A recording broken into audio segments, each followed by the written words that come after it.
Hi guys, sound check. Can you hear me? Yes, Yeah, I can. Hi there. How are you all this evening? Hi, Daz. Can hear you. Good, thanks. How's things going with you guys with the COVID situation and everything?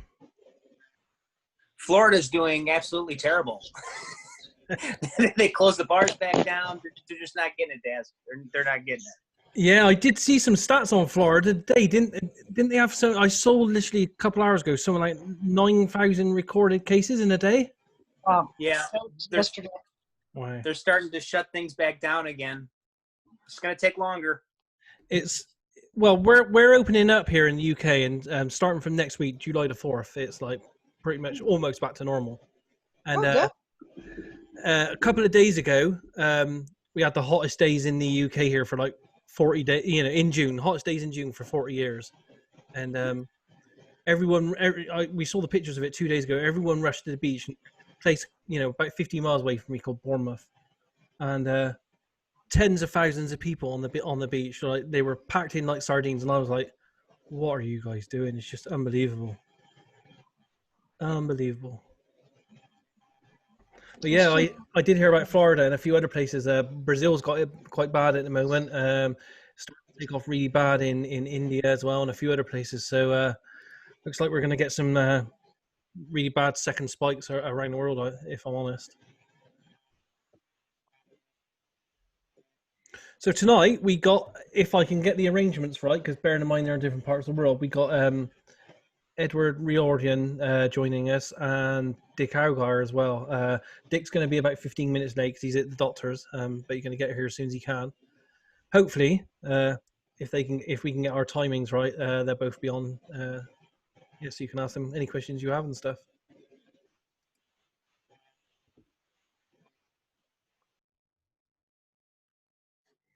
Is Edward here yet, or is he in the room yet?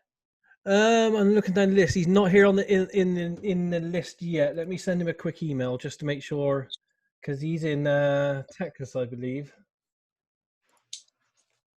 Just to make sure that he's not going to miss it. So bear with me a second while I send him a.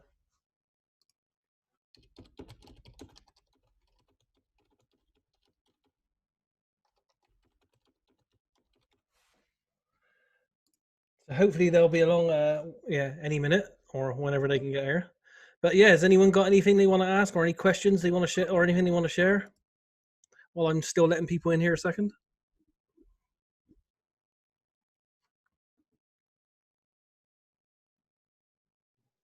I've got one question for Edward and one question for Dick whenever they get in.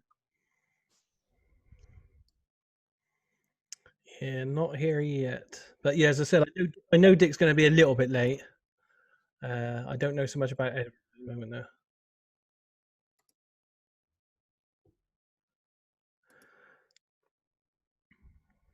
Lots of people joining, so we got 22 people in at the moment.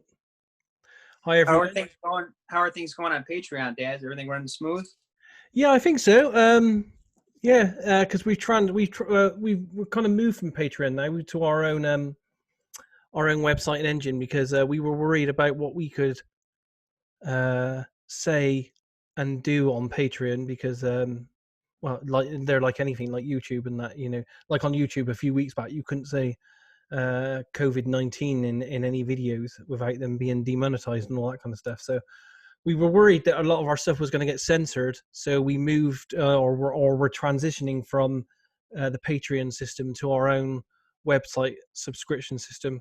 And not only that, with our new, we have a new website which has fantastic forums in it, which we couldn't really do through Patreon.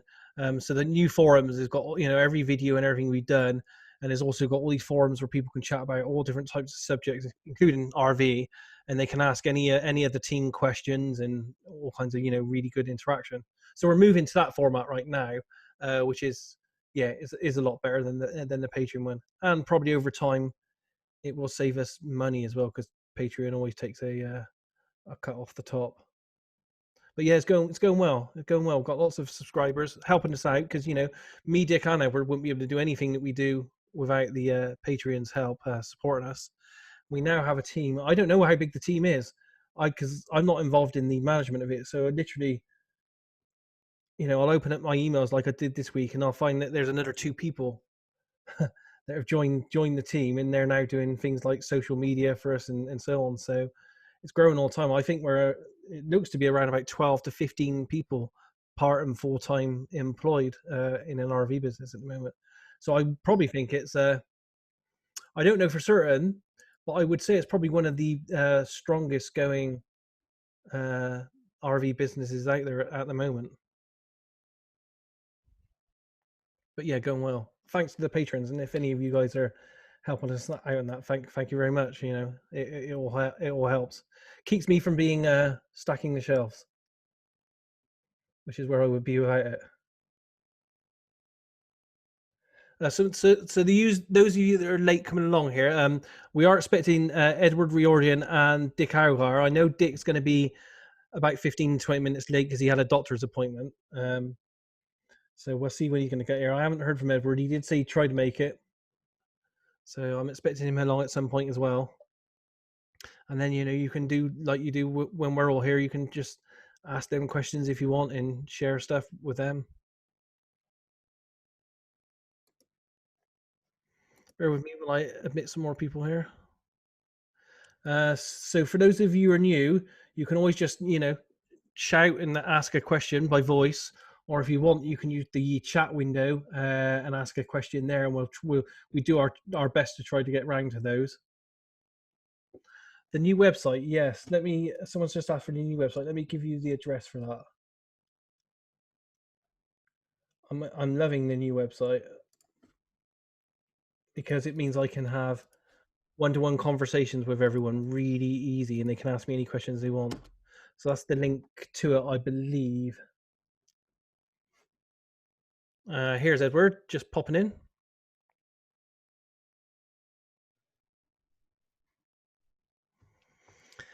So, hi guys. Hey Edward. And hi Edward. We got quite a lot of people here that are interested in asking you questions and having a chat with you. Edward, just a quick question. I just want to get these out of the way and I'll be quiet. Thanks for what you and Dick also, big fans of both of you guys, the work you guys do. I love the targets that you guys go after. My specific question for you, Edward, is if I remember correctly, we were talking about this a couple weeks ago, I think you went after a target, and I think the target was the mechanism of remote viewing or something along those lines. Do you remember that session, and what did you walk away from in that session with your perceptions? What feel did you get out of it?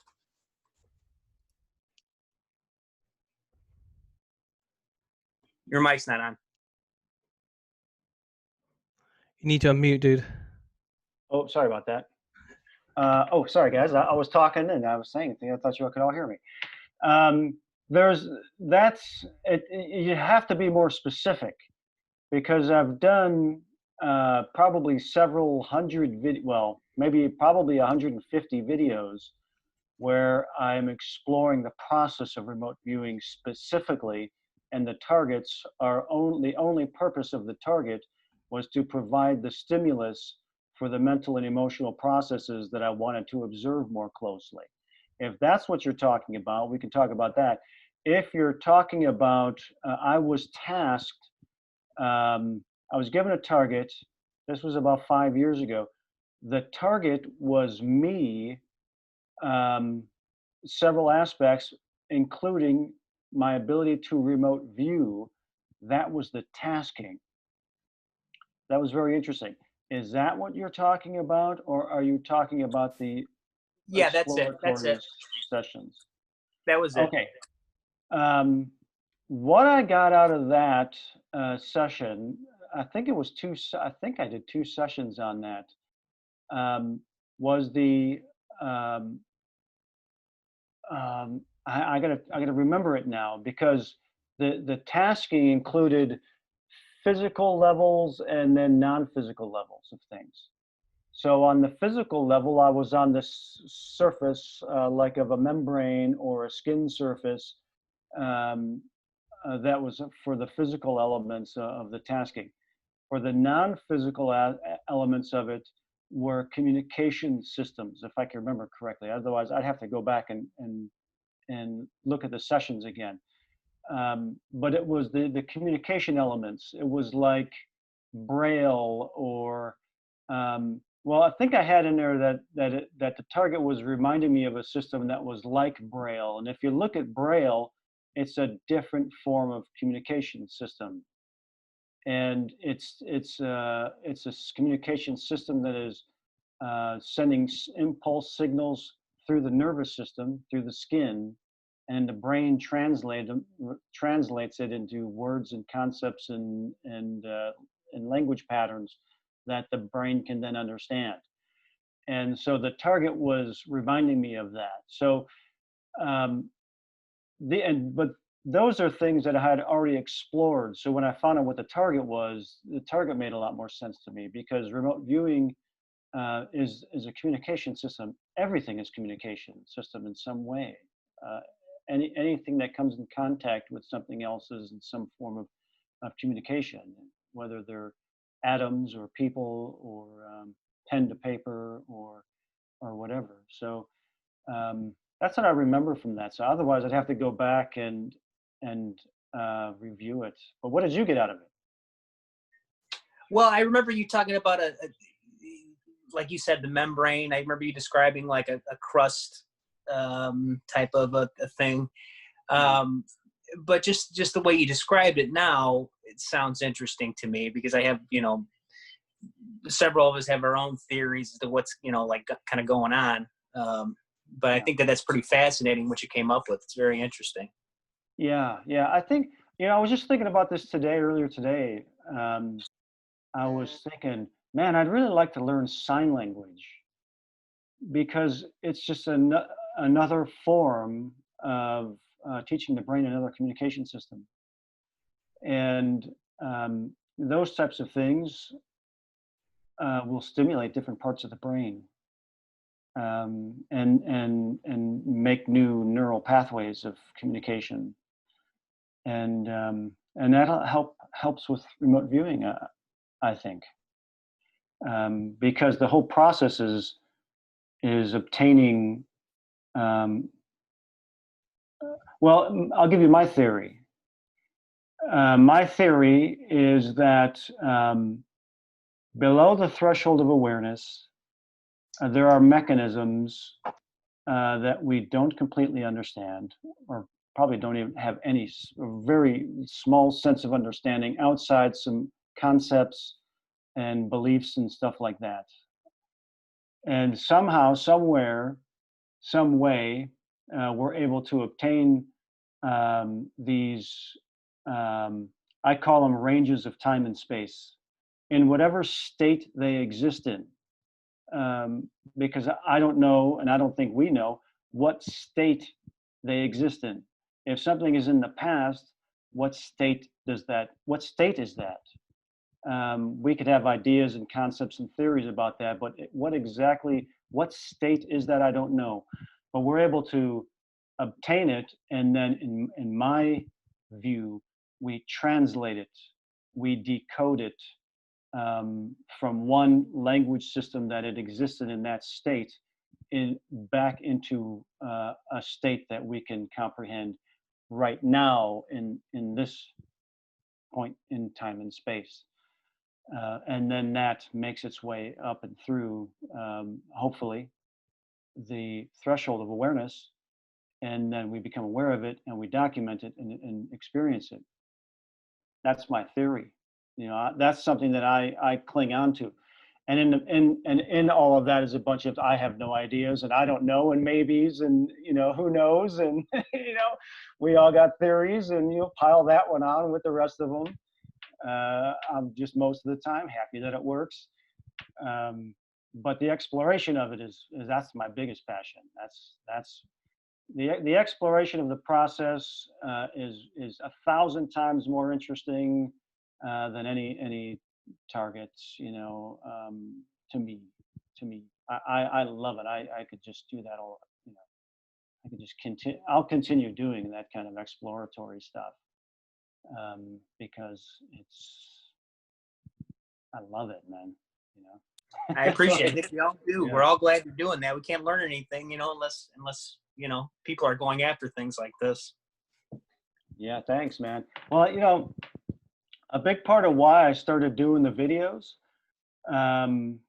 it's been 8 years. I think I put the first one up in 2012, was for two reasons. One, nobody was doing it. Dick Allgire maybe had one up there, but as far as well, let me qualify. There was some stuff out there where you could see clips of some remote viewing, but a full session into stage 6, if you're doing CRV, not online for free, nowhere, man. And so that's a big part of the reason why I started to do those. And the other part was that I started doing the videos that I wished somebody else had done, that I was able to see 10 years earlier. Would have saved me a lot of time and frustration. So those were the big reasons to do them, you know. So that's, you know, somebody else could see it, you know. So I'm glad you get something out of them. Okay, guys. Ed. Question, if you don't mind. You are explicitly also documenting by video your paper sessions. When you are trying to learn remote viewing, do you think that that is a wise thing to do also in that process? Yeah, absolutely. Yeah, I'll tell you the story of the videoing stuff. In 2011, I was approached. I set up an Austin Remote Viewers meetup group here after I moved to Austin, Texas. And a fellow showed up. I didn't know, but Austin is a big remote viewing town. Paul Smith was living here at the time. Hal Putoff still lives down the street. His office is right down the street from me. And a guy kept showed up named Jerry Hearthcott. Daz knows him. And Jerry came into my meetup group, and he showed a video of himself that he had done of a target he worked with Lori Williams up into stage 6. And he showed the video in the meetup, and I was like, thank God someone did this. You know, I was going, oh, you know, I love this. And so he approached me and he said, hey man, I'm working some projects. I'll pay you to do some work. I said, absolutely. So we go, and he's like, and I videotape them. I was like, that sounds great. I haven't done that, but sounds great. We do them. And then a couple of months later, he sends me the DVD, and I watch the session. It was the Baltic Sea anomaly one from a long time ago. And I was awestruck. I just watched it like 50 times because I had no idea what it looked like when I was remote viewing. I had no clue. When you're doing that, man, you're just, you know, you're laser focused, man, you know, and you're not thinking about anything other than that.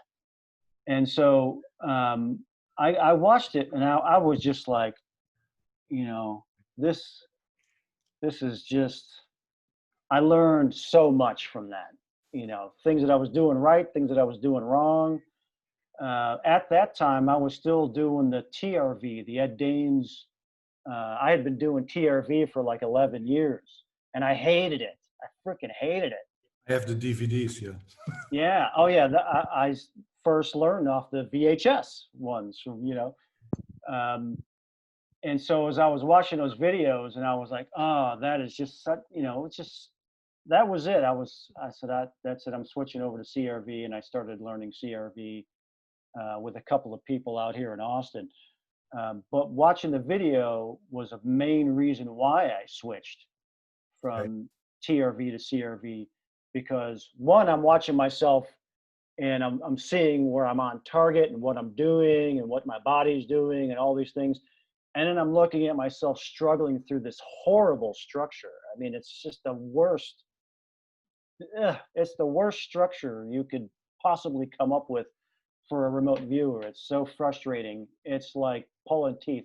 And I'm watching myself struggling and having to stop and start again, because that's how the structure is. You go through a bunch of stuff and you got to go back to the beginning and then back to the beginning. And I hate that. And so that was it for that. So and that was largely from watching that video. So yes. So here's the answer to your question. Yes, absolutely. Videotape yourself and study yourself. Do you see sometimes when you are describing things on paper, you also explaining things to yourself? Sometimes, don't you think that you say things, but the translation back to paper does not get the feeling correctly? And when you are watching the video and the paper session, and you combine this after you've done the sessions, then you can tell more about the target. Oh, you mean videotape the target and then watch yourself and then reveal the target after you do that for more analysis? Actually, that when you are doing the paper session, the input you get, you translate it to words and drawings, but you also use verbal language in the videos to describe yourself. And sometimes you are saying, okay, I don't understand this. And you, yeah, I get there's much more when you do the combined thing, the videotaping and the paper sessions together. And when a person like me is watching it, then I think, wow, this is much more than when I only would see the paper sessions. Yeah, definitely. Yeah. So absolutely. I think it's a great job. And I've looked a lot of the things that you've done already, also the things that Daz has done. So yeah, absolutely. Absolutely. Thank you. Thank you. Yeah. Well, Daz, Ed, I tell you real quick, when I did put my first video out in, I think it was August of 2012, and I hate going back and looking at that video. It's so embarrassing. You know, I was like, hey, I was so nervous. But I put it out there. I put it up on YouTube, and thinking, man, if I get 10 views, boy, would that be great, you know? Because I just don't know. And then all of a sudden, I get a bunch of views, and I'm like, where is all this coming from? And it's because Daz Smith saw my video, saw it, and then put it into his remote viewing weekly news blog on his website. And I was like, that was such a great thing to do. And you know, after that, I was like, Daz is like the guardian angel, man. He really just, thanks, man. I think I thanked him about 100 times already, but thanks again, Daz. I really appreciate that you did that. It was really very nice of you to do that. But anyway, I'm sorry, Ed, man. I'm I sorry, babbled Ed, quite a bit. I'm gonna keep bugging you. This is my second opportunity to press you on something. You came by the Reddit and I asked you a question. I heard you talk on a radio show with Daz and Dick about a year ago, and you mentioned that you'd had a project of remote viewing yourself. And I have the impression that this is different from the target that was being discussed earlier, where you were remote viewing your remote viewing ability. But I had the impression this was a project you did for at least some period of time about sort of remote viewing your immediate future or yourself later in the day, and then maybe a feedback loop. And your answer on the Reddit was that it was a valuable experience to you and it taught you some things, and you're still kind of thinking about it. And I don't know if it's a really private thing to go into, but it's something that's so fascinating to me, especially with the viewer of your skill level, that I'd love to know more what that experience was like, and more about what you were doing in order to target yourself and what you were concentrating on at the feedback sessions later in the day. I'd just like to know much more about that process, if you're willing. Sure. This was back in probably 2007, 2008, somewhere in that time frame. and I was coming up with different exercises or experiments that I wanted to try. And so I came up with this idea of being able to make some level of somewhat tangible contact with myself from the future, and see if I can like make some kind of contact that seemed almost tangible to me. And so so what I did was, every morning I would do a remote viewing session, and the target was myself at that evening, remote influencing myself back in time with information about the day. So I was basically, you know, trying to see what was going to happen throughout the day, but I was going to get that information from myself doing a remote influencing session at night. So that's what I would do during the day. And then at night, if you are familiar with the remote influencing, like from like some of the stuff that Lynn Buchanan and some other people have tried, where it's basically like a reverse remote viewing session kind of a thing, this type of remote influencing. And I would be sending that back to myself that morning. And the results were very good. What was happening to me was I was doing this consecutively day after day after day after day.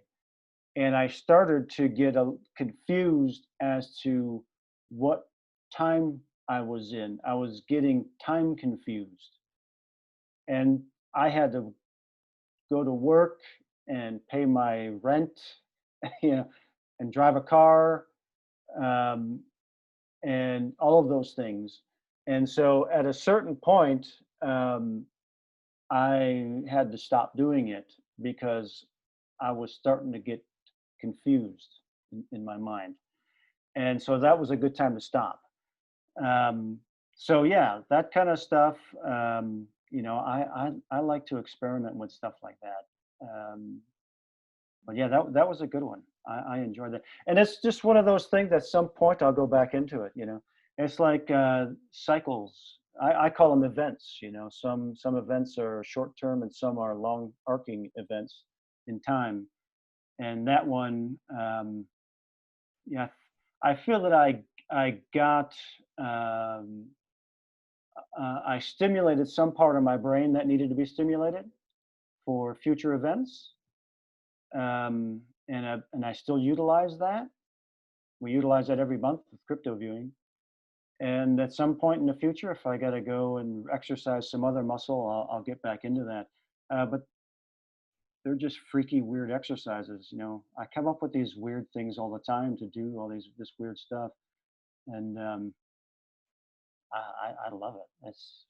It's you know. Thank you. I was But wondering. now I have to document it on video. So you know, yeah, whatever strange things, I always want to capture it on video, because you're capturing lightning in a bottle. You know, it's one thing to say, "Oh man, I had this amazing experience with remote viewing or whatever," and you listen to the person, you say, "Yeah, I wonder if is their memory correct? Is that exactly what happened?" But when you capture it on video, then other people can see it too. And my theory on that is, it was like with remote viewing, putting remote viewing videos up for people to see, is that if people can see an actual remote viewing taking place, it'll stimulate the part of their brain that can do it too. And there's a possibility, and maybe even a probability, that they may be able to do it better because they've seen it done. And that's another big part of the reason why I do them. I hope It's been a help. It does. I was just wondering, because I'm selfish and I'm very curious, were there any experiences that stood out to you, like a odd time loop that you think you might have created because of that process of remote viewing yourself? Or can you peel out and say that you do believe that the remote influencing part of it did impact the earlier part of your day? Or do you feel like you had a better sense of predicting what was happening and the remote influencing didn't really make a difference? I'm just curious if you were able to sort of sense what impact your protocol had. Oh, I got you. Was the influencing beneficial? My feeling is that it absolutely was. Just the act of it, applying my will to do it, in my opinion, it gave it a beneficial effect. Meaning that the experiences, basically the question is, would I have had the same experiences had I not done the influencing? I don't think I would have. I don't think I would have. And the way that I felt, I don't think I would have felt that way had I not been doing the influencing. It would have been just another normal viewing session, you know. But everything was future based for me at that time. I was doing like obsessive ARV. I was obsessed with ARV for years back in the 2000s, to the point where I was starting to go a little wacky. But again, it's all future based. It's all future based stuff, and that's kind of an obsession, a side obsession that I think a lot of us have that in remote viewing. You know, we kind of have a future obsession. You know, so yeah, I think that's probably where that came from. That was quite a while ago. I think that's where that came from, though, was all the ARV.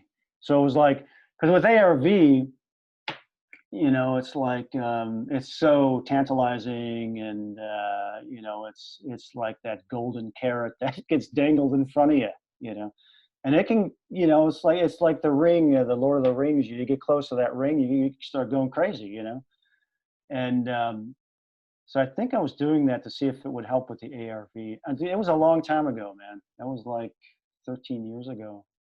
But I think I might have come up with that idea to see if it would benefit the ARV. I think it's helped in all kinds of ways. Just want to say a quick hello to Dick, who's now popped in. Hi, Dick. How are you doing? You're on mute. Classic. Okay, hi everybody. Good to see you. This is Dick in Hawaii. It's a beautiful day. And aloha. Cedric asked, have you ever thought about remote viewing your past self? One of my cohorts gave me a blind target one time, and the target was my death event in my most previous past life. I think I got a World War II fighter pilot getting shot down. How's that? Dick, I got a quick question for you. Okay. Just want to say, big fan. You make HRV look so easy. It's amazing watching your sessions, your sketches, everything. Big fan. My question is this.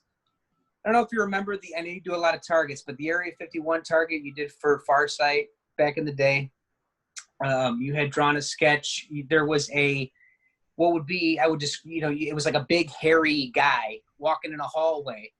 Oh. And you kind of described him as like he wasn't, you're not supposed to talk to this guy. It was kind of an exchange program.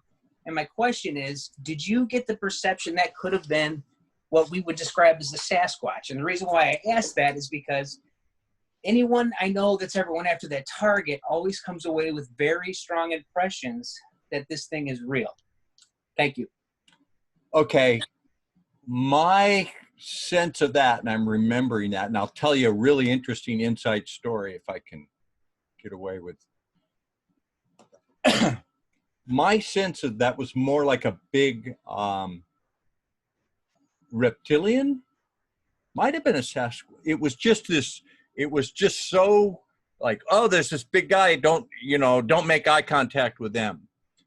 And somebody got a hold of me, a friend of mine that contacted me through remote viewing. He's in Australia, and he was into ufology, and I was hesitant to because you know, people email you, and I don't know who this guy is, but he seemed really friendly, and we exchanged emails, and eventually got to be good friends. I talked with him face to face on Zoom a few times, and just a sweet guy, my age, from the Vietnam era. And he worked. Okay, how much of his story can I tell?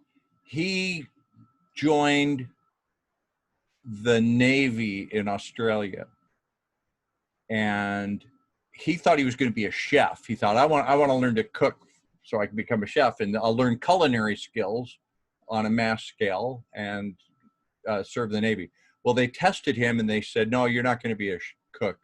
We need you in Intel. It's Intel. And there's a bigger story behind that, because his father had been in Great Britain, and his father was a, quote, clerk for the government. And he said he always wondered why his father was so security conscious. His father always seemed paranoid, like always looking at things and checking stuff, and just seemed like obsessive compulsive about security, but he was just a clerk. Well, one day, one of his father passed away, and years later, a coworker came to him and said, your father was a great guy. I worked with him.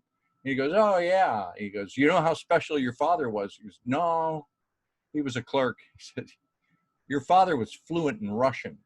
He goes, my father could speak Russian. He goes, fluently. Never knew that. He goes, your father was one of the liaisons between Great Britain military intelligence and the Soviets on UFO matters. And so fast forward to this guy gets in the military, and because he was legacy, they got him into Intel, and he was working. He said he met aliens, and he confirmed that bit of data. He goes, those things are big and they smell bad, and if you look them in the eye, they've got really nasty attitudes. They don't like us, and we just tolerate working with them, and they're really bad bastards. So he said, I've seen the one you drew, but he said it was more reptilian than Sasquatch. I didn't get a sense of Sasquatch, and I've never remote viewed that. So it's a long answer. Good question. But I'm trying to get this guy to go public with some of his stories. He sent me a couple pictures, like, oh, I had my little camera. This was prior to digital cameras. They came in uncloaked one day. His job was on ships. They were mapping undersea bases, alien bases, that there's bases all over the bottom of the ocean. And then he was also a liaison for, if they got a secret base down there, Pine Gap, if something was coming and going, there'd be certain frequencies and certain alerts that, like, okay, don't shoot this down, don't be alarmed, this is going to happen, and you need to know that. And so there's going to be an overflight, and just something to do, something like that. I'll try to get him to go public with that, do an interview sometime. So, but he has some very interesting stories to tell. To get him to come on. Good questions. Thanks, Dick. Anyone else got any questions they want to ask Dick or Edward?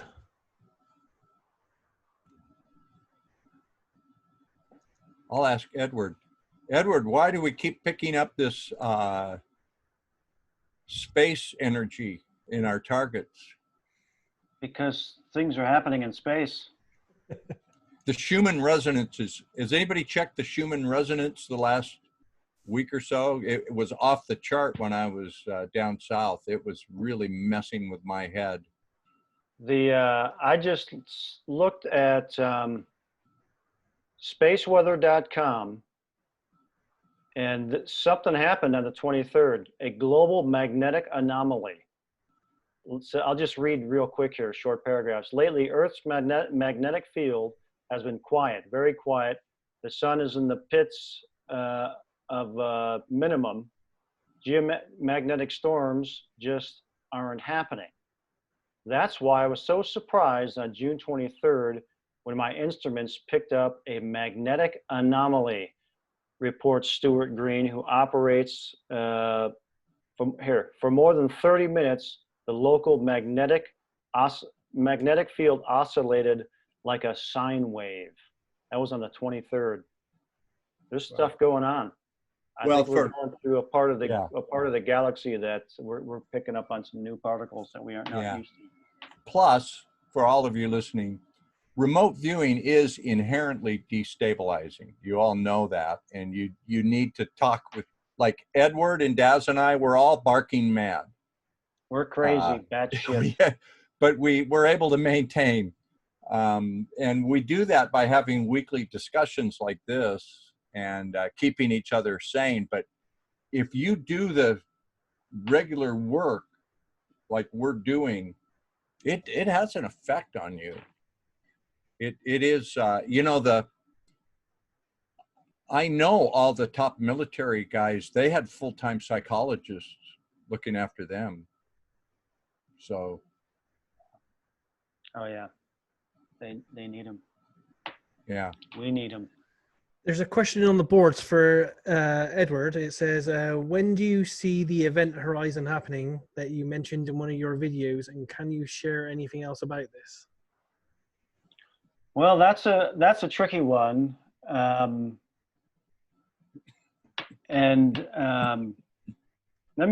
answer it like this. In 1985, I was 16 years old, and one night I was sleeping, and I'm sleeping away. In a flash, I was lucid in pitch blackness for a second, and a second later, I was on a city street, and everything was blown up. The buildings were blown up. And I could see the next block, and there was a gutted out building, and the sun was rising or setting behind a dead tree. And I woke up the next morning, and I remembered that experience, and I got a download of information that the financial system was all going to change. Everything that I was being conditioned into was not going to exist the way my father was telling me it was going to exist for when I was his age. And that there was going to be a destructive event somewhere. So fast forward to now and the event horizons and all that from sessions from a couple of years ago. The dates, the details, are in there. They're in the data somewhere already. But as far as if I have some responsibility in sharing information about it, I share it as I perceive it. So if I had information in my head that said on July 18th, 2025, a comet is going to hit the Earth, or a nuclear exchange is going to take place, or a monumental earthquake is going to crack a continent in half, and 1 billion people are going to die, I would tell you that. But in my view, it's this type of information comes into our awareness when it is required for it to come into our awareness, if we're supposed to share it. If I had more information about that, I would give it to you. And my sense is, and Daz and Dick may agree and feel the same way, that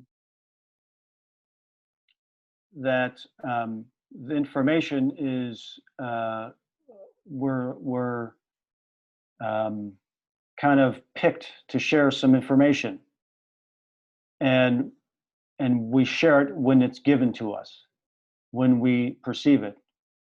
Suddenly, okay, somebody will task that target right at the right time, and if information comes pouring out of us, and then it's meaningful.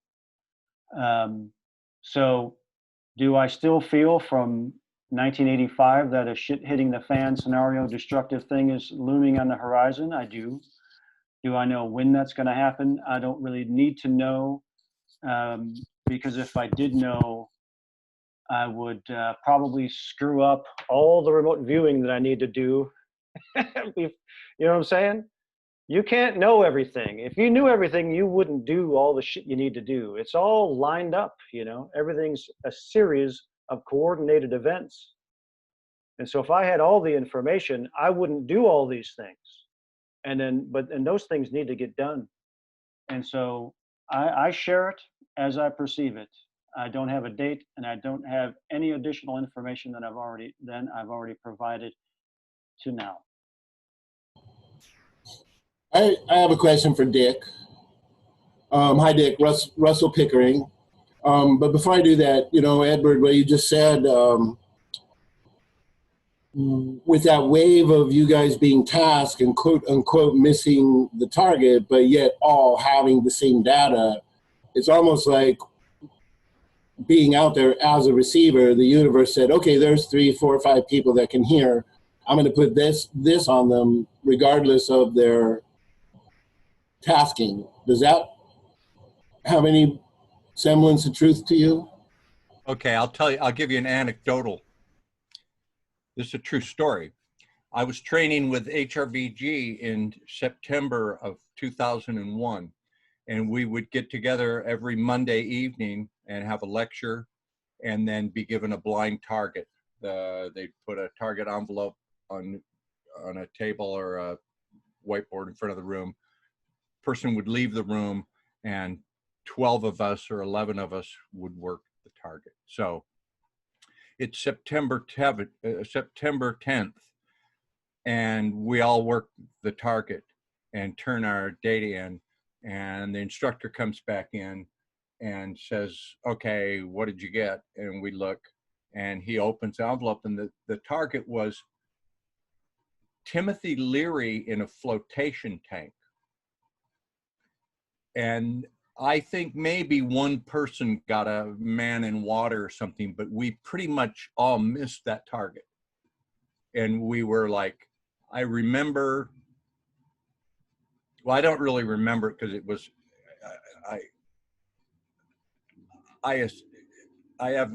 it was just one in so many instances, and it had no meaning to us at the time. But what would have happened is we all look and go, well, some days chickens, some days feathers. You know, some days you get the chicken and some days you don't get the chicken, and we all missed. So, all right, we were off today. That's a difficult target.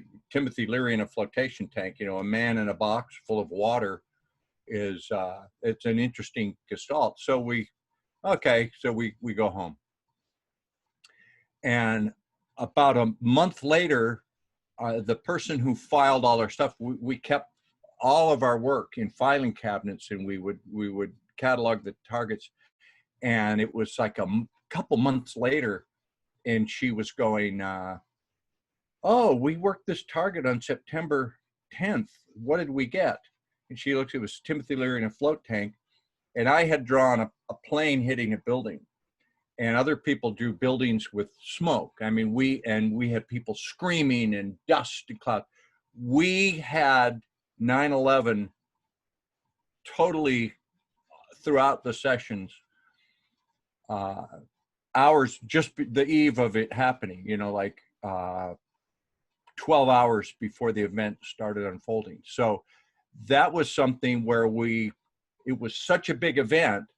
It's like your mom tells you to go to the store to buy a bottle of milk, you know, and you're on your way to the store and there's that accident. Your attention is drawn over there. So yeah, that can happen. It's still uncontrolled remote. I do that a lot. I would do that for Courtney Brown a lot of times. He'd task us something, and I'd draw something, and he'd say, Dick, your work, you need to, like, you're off target, so do another session. And then a day later, I go, Courtney, I drew. He goes, well, that's great, Dick, but that wasn't the damn target. You know, yeah, that's not what you're supposed to do. But it happens a lot. Okay, specifically now for you, Dick. along the lines of your little video, Almost Human, and some of the other tidbits you've put out along the way, what would you say at this point is a solution, possible solution, or at least moving towards a solution of this intervention, the intentional manipulation of energy, basically, you know, kind of a techno-energetic invasion, if you will? Do you have any sense whatsoever that us as a remote viewing community can do? So as an example, in one of Ingo's statements from an article he did in Fate magazine on abductions, he said, whoever we are, we all have to get to work, expose the ET agenda before it's too late. So do you have a sense, I mean, I get the feeling you have some things and know some things that you're still holding, you know, close to yourself. What is even possibly a solution? Look at Daz. Nice. What was that, Daz? Hold that up again. As Fate magazine. Oh, okay, yeah, that one. That's the one. Nice. So Ingo said that in his opinion, the most appropriate use, at least at the time he wrote that, so I'm with you on your video, Almost Human. Pat Price talked about people strategically placed in government, very similar to what you implied there. So I guess what I'm saying is, in the back of your mind, what hope, what direction, what action, is there anything you think we can do to facilitate exposing that agenda and doing something for ourselves? You mean like overthrow the people that have been controlling humanity for its inception? Yeah, I mean, anything that you think, because obviously you have a much clearer view of the problem. I've done a lot of work on the underground bases and their impact. You're getting all these ships, this influencing, this energetic manipulation. Yeah. The possibility in that Almost Human that there are actively beings, although having a human body may not, in fact, consciously be operating as a human. So I just would be curious, do you have any feeling or guidance or direction for how we can solve this? No. It's, yeah, some people are just props, but it's look, here's my belief. Well, I've been told not to say believe. If you say believe, that means you don't know. And I can't say definitively that I know this, but what I think is that the Earth is like a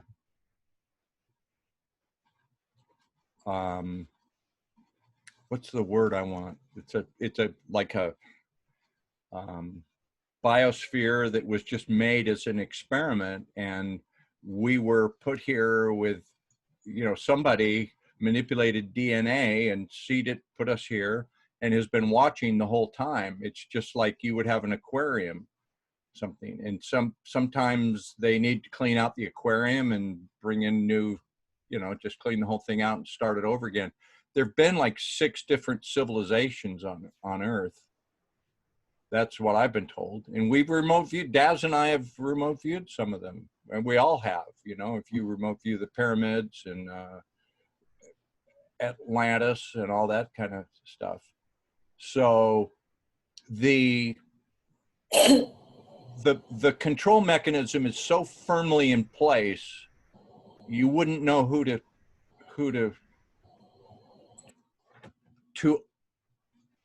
overturn it would be it would be a galactic war, which has happened in the past. So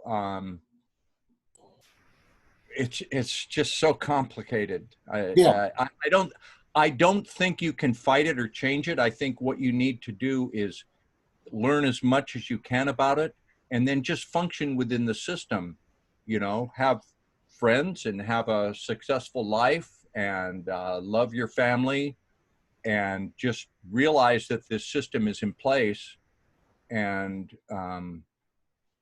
knowledge is power. So, and they've kept the true knowledge from us. Every institution has gatekeepers: legal, medical, educational, the justice system, science, history.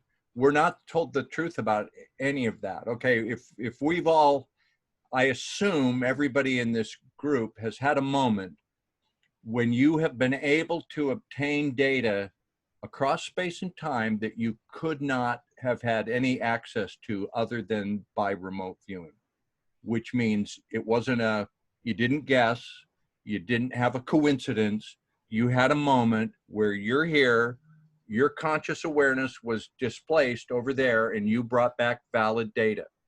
So you know that what they tell us about our consciousness is not true, okay? So that's one experience that you've had that opens that door. So what other things are they telling us that are not true? So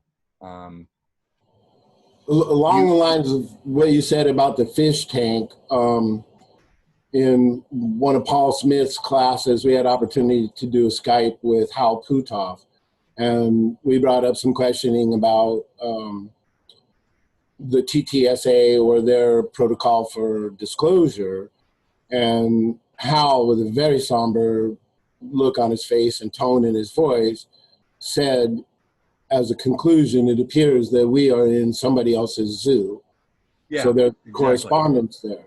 Now, one of the programs that they're talking about unleashing is a real-time app where if somebody sees a UFO in Brazil, they can record it, and anybody else in Brazil will get an alert, and then maybe 5 people, 10 people, 40 people can go out and get the same event in real time. So I asked him, it almost sounds like, because they've been skulking around unseen for so long, that you're turning the tables where we see you. And he said, yes, that's the intent, which kind of ties into what you just said about just becoming aware of the problem is a certain amount of power in itself. So what you're saying, by being aware of the situation, creating a family environment, sanity around the sphere that you can control, so you kind of have a quote unquote individual escape plan, if you will, as opposed to trying to oppose, overthrow, which might not be possible. Well, yeah, who are you going to overthrow? Right, exactly. Overthrow who? I hear the freedom lovers I'm into cryptos, so I hear the freedom lovers in the crypto movement saying cryptos are going to bring us our freedom. We're going to fight for freedom. You know, we're going to take down the Federal Reserve, and then we'll take back our freedom. It's like, I'm sorry, that's just, you don't understand how the system works. The Federal Reserve is so far down on the pyramid of things, and there are pyramid structures within. There are entities that feed off our energy. The human being is a battery. We take energy from the ether and we convert it, and energy is not can't be destroyed. It goes somewhere, and our vital energy is being used somehow. I don't know exactly how, but yeah, there's little things feeding on us in other dimensions. Sure. I mean, I think Robert Monroe called it loosh. Okay, so last part of the question, it's been extended, and thank you for your time. I mean, part of me, I mean, I agree with you, trying to counter overwhelm the system. It may very well be too entrenched, too sophisticated, too layered, as you say, but God, I mean, I don't want to go down without a fight. The experiences I had started childhood, and the alterations and modifications and interference in my life and well-being coming to this moment are like, somehow there's like, it's got to be exposed to some degree, or people have to become aware of it to at least have that little bit of power. Like, okay, this is going on now, I need to cope with it. So in terms of that drive to want to do something to help, do you think it's just a matter of doing the kinds of things you and Daz and Edward and other people are doing?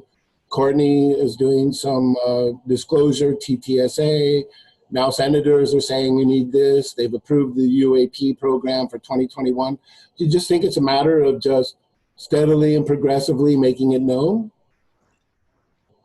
Well, the disclosure is coming not from our pressure, it's coming from because it's being allowed. That would be my take on it. If you could understand the level of programming and control that is exerted over the human herd, you wouldn't believe it. I've been getting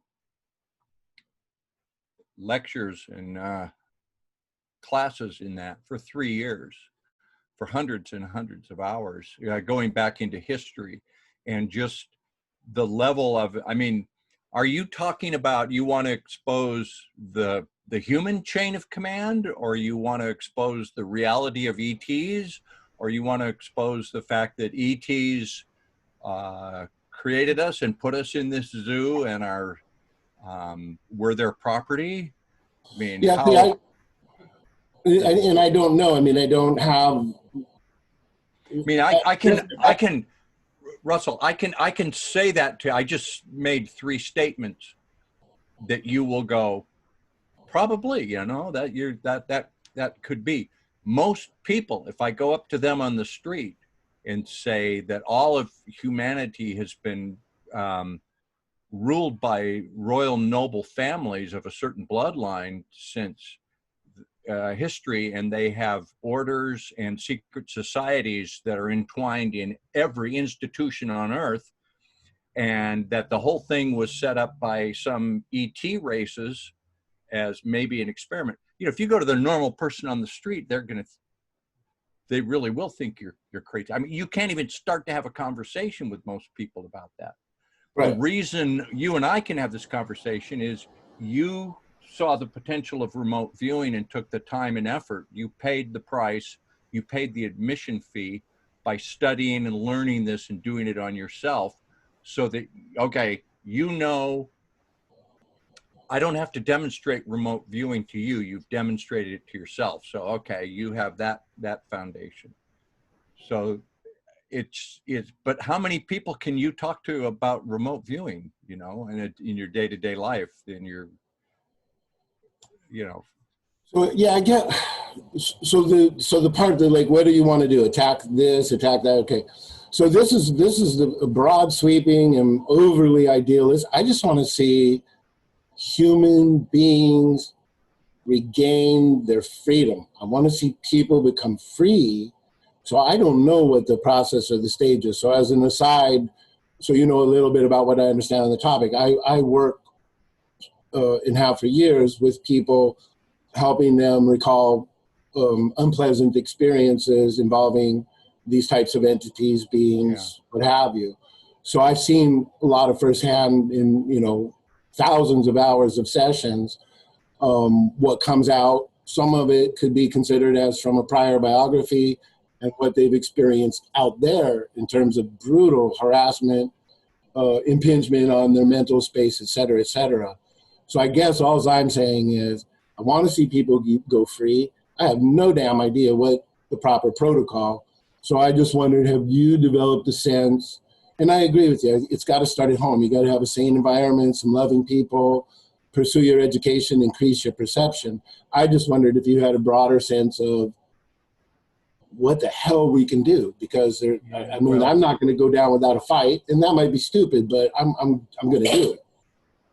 Well, I wouldn't want to speak to the subject of how we're going to free humanity. I'm just a remote viewer. I'm just a former newscaster in Hawaii. I've learned some things, but I don't don't come to me for the, to spearhead the, I don't know. Okay. I don't know. neither Yeah, do- I don't, I'm not here to lead that charge. So I understand your sentiment, and I don't disagree with it, but. So now I have to strike you off my list of gurus. Is that what you're saying? Yeah, I'm not your guru. I don't want to be anybody's guru. Okay. Yeah. No, I feel the sentiment. I don't know. I very much and deeply appreciate all the work you guys do, the information we've gotten, Edward, the bits and pieces, Daz. Somehow it's coming into a lot of people's awareness, and I'm tremendously grateful for what all of you guys have done to contribute to all of our lives. So thank you. Well, if we were an experiment, if we were a zoo run by aliens, and the people controlling our governments knew that, they're not going to tell us that. That would be one fundamental reason not to have disclosure. I mean, if it's just like, oh, they think our religions would suffer. The Catholic Church knows full well about the aliens. They run observatories, and I think disclosure is coming. I mean, look at what we've seen in just the past year or year and a half. Right, Daz? Did you ever think they'd admit to as much as they've admitted already? Well, there are reports like the Brookings report that was released and stuff, way back in the 60s, and they knew back then that a race that is more advanced than the race that is visiting always absorbs and destroys that race. So that's one of the reasons why the knowledge of advanced civilizations interacting with us has been kept from us. And I think that's one of the main reasons today, as well as selfishness over the technology involved, because any government in the world would want that technological advantage of having these craft that seem to be able to go dimensionally and travel in time and space. But I do think slowly it's creeping out. I do think although some people in parts of government and military and intel, they do have this kind of way about them about protecting their country.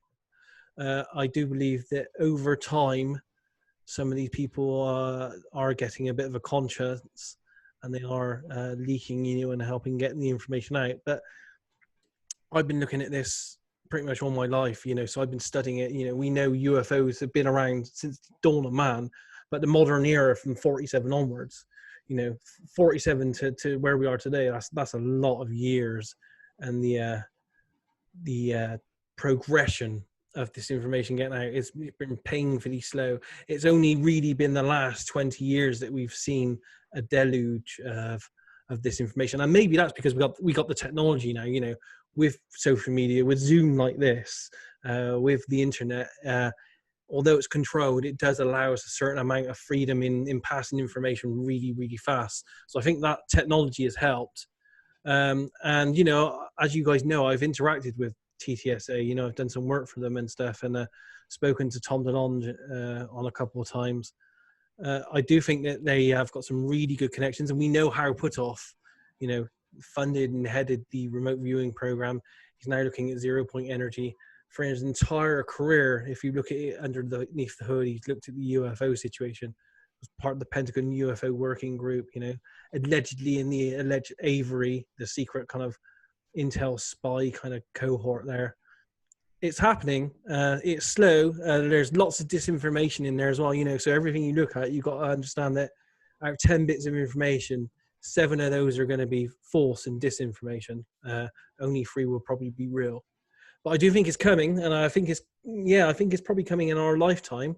But, if you look at underneath the hood anyway, the answers are there. Read the book Day After Roswell by Colonel Corso. Absolutely fantastic book, that is. He had no reason to lie about what he said he did on behalf of the government.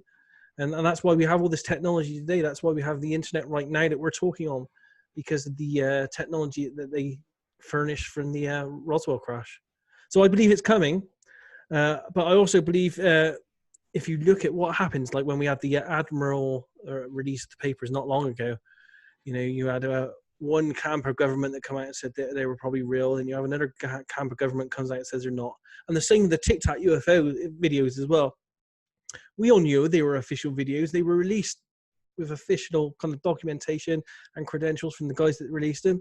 But still, you had the Pentagon and the government for 3 to 4 years arguing that these aren't real. You know, the person didn't have claims to release them, all this kind of stuff. So there are some elements within government there that are still, you know, they are still adverse to this. They are still fighting it. So I think that we do. I still think we have an uphill battle because maybe it's just selfishness. Maybe, you know, they don't want the people to know. Because I mean, just imagine if everyone on the planet knew tomorrow that aliens were real and religion was probably made up, and you know, we are like cattle to we're inferior to an advanced race. That would crash. That would crash every system on the planet. So I can understand them. I want to know more about that app. So when somebody reports a sighting, can you imagine the Phoenix Lights today if everybody has that app and everybody has their iPhone, and you would have 10,000 videos of that huge craft floating over? Yeah, it would be amazing. That would be a great step for them to get that out there, I think, you know, because it would just be an app. It just sits on your phone. It would know where you are GPS-wise. And if there's a UFO sighting in your area, it could just pop up a message, say, pop outside, there's a UFO above your house. Fantastic. I just want to say, I think it's interesting that as advanced as they are and the things that they may infect, you know, that they're doing to some unfortunate souls, people, they don't seem to be able to do anything about being remote viewed. There doesn't seem to be much that they could do to stop us from looking at it. No? Am I wrong on that? Well, yes and no. Give it up, Daz. What do you got? There are some papers and documents in RV sessions from very credible remote viewers that may have invented remote viewing that detail that they were buffered and defended against telepathically at certain times and stuff. That's all I can say for now.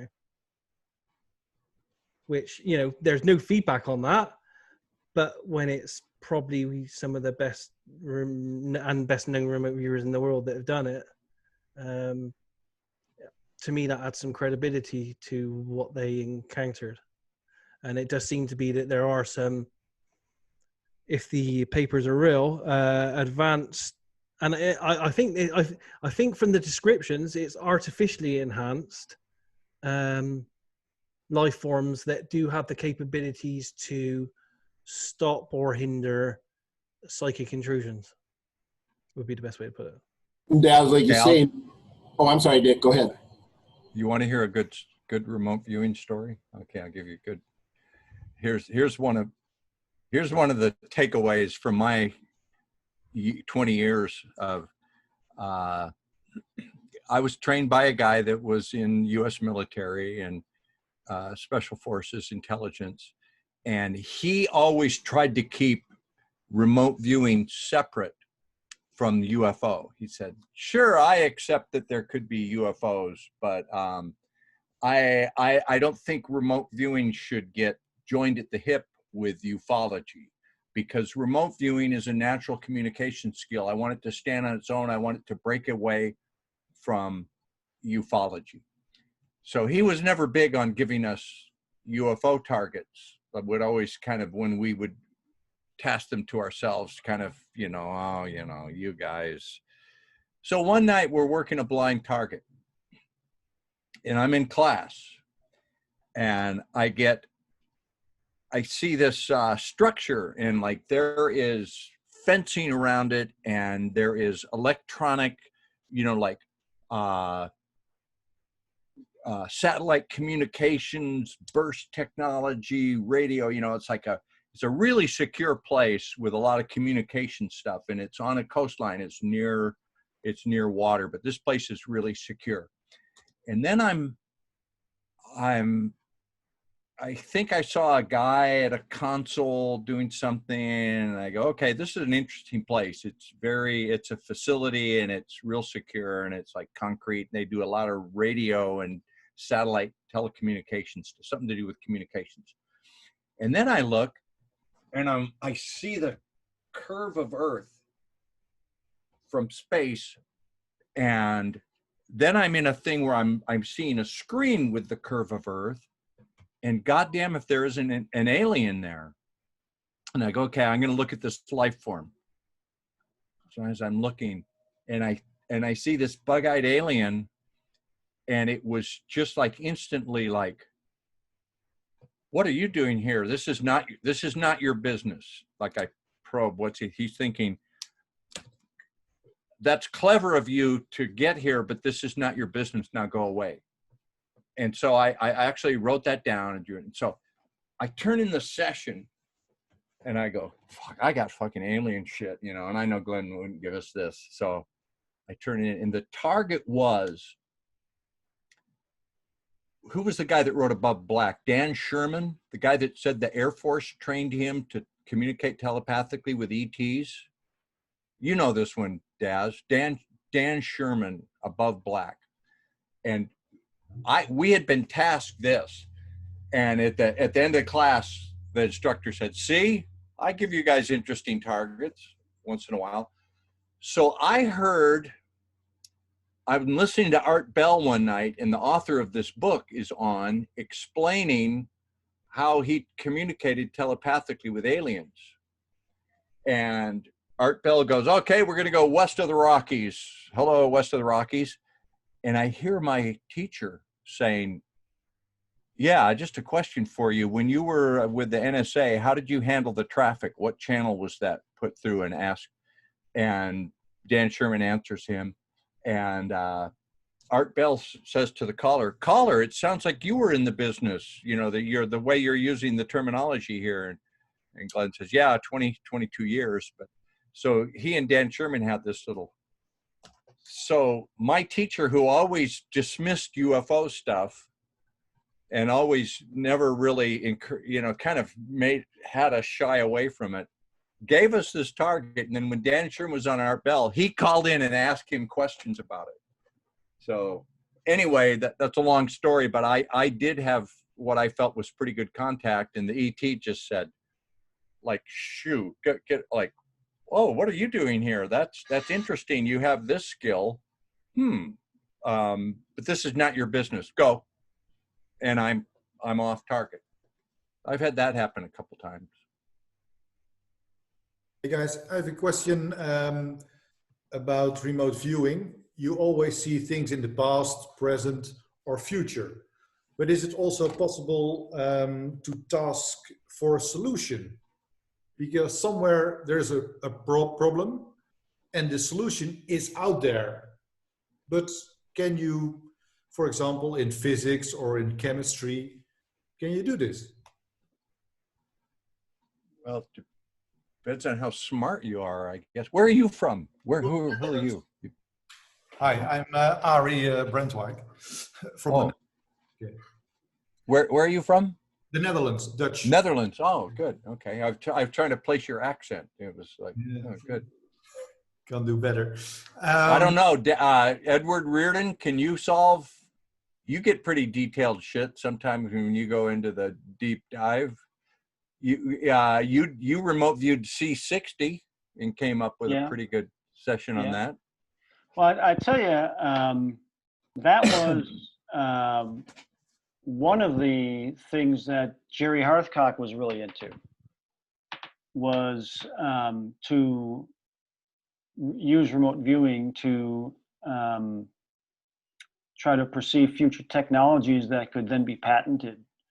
So it's along the same lines. You're trying to figure out future technologies that are going to, what are they going to do? They're going to solve a problem. And he and I did a couple of sessions that were really interesting like that. One of them was, the target was the 12 atom size chip that I think was it IBM had made a microchip that was only 12 atoms in size. And what Jerry wanted to see is how you could combine that 12 atom chip with organic biology, Okay. and how you would do that. And so in the session, I start the session, I'm going through, the getting into the target, and all of a sudden, I'm in these molecules of blood molecules. And which was, I was really happy because I like going on the microscopic level. That's just a great place to go, my favorite place to go. And the session it's on YouTube, you can watch it, but it goes into combining organic and non-organic material together.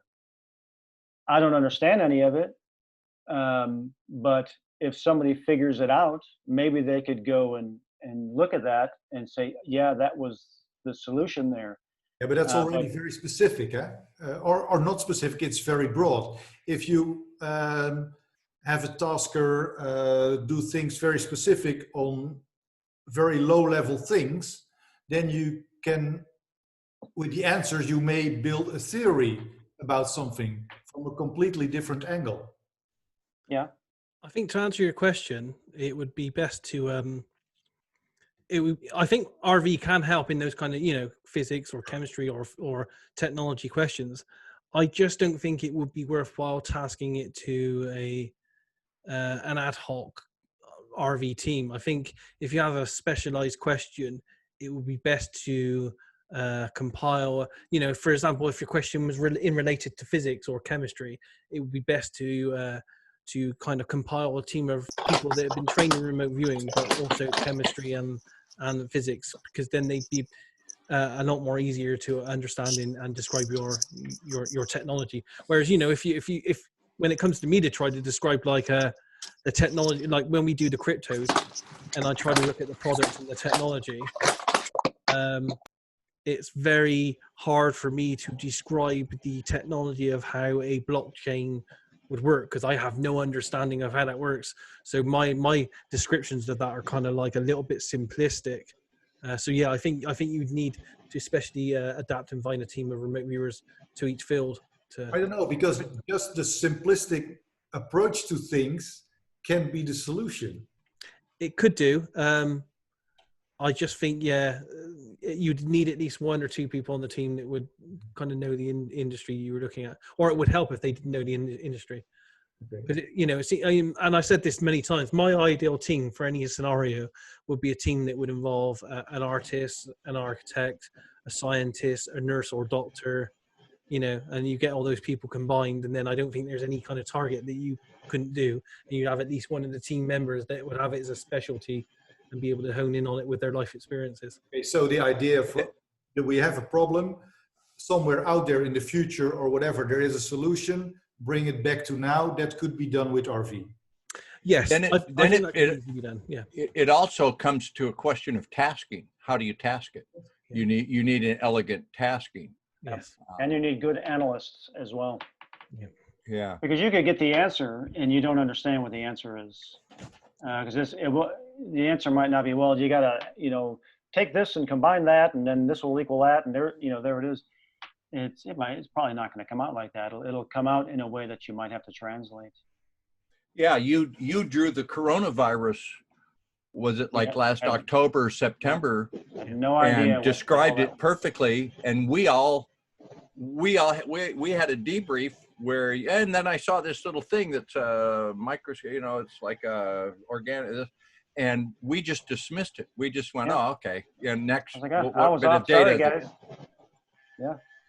And I would have forgot about that too, except I went back and looked at that session in like February or something like that. It was like,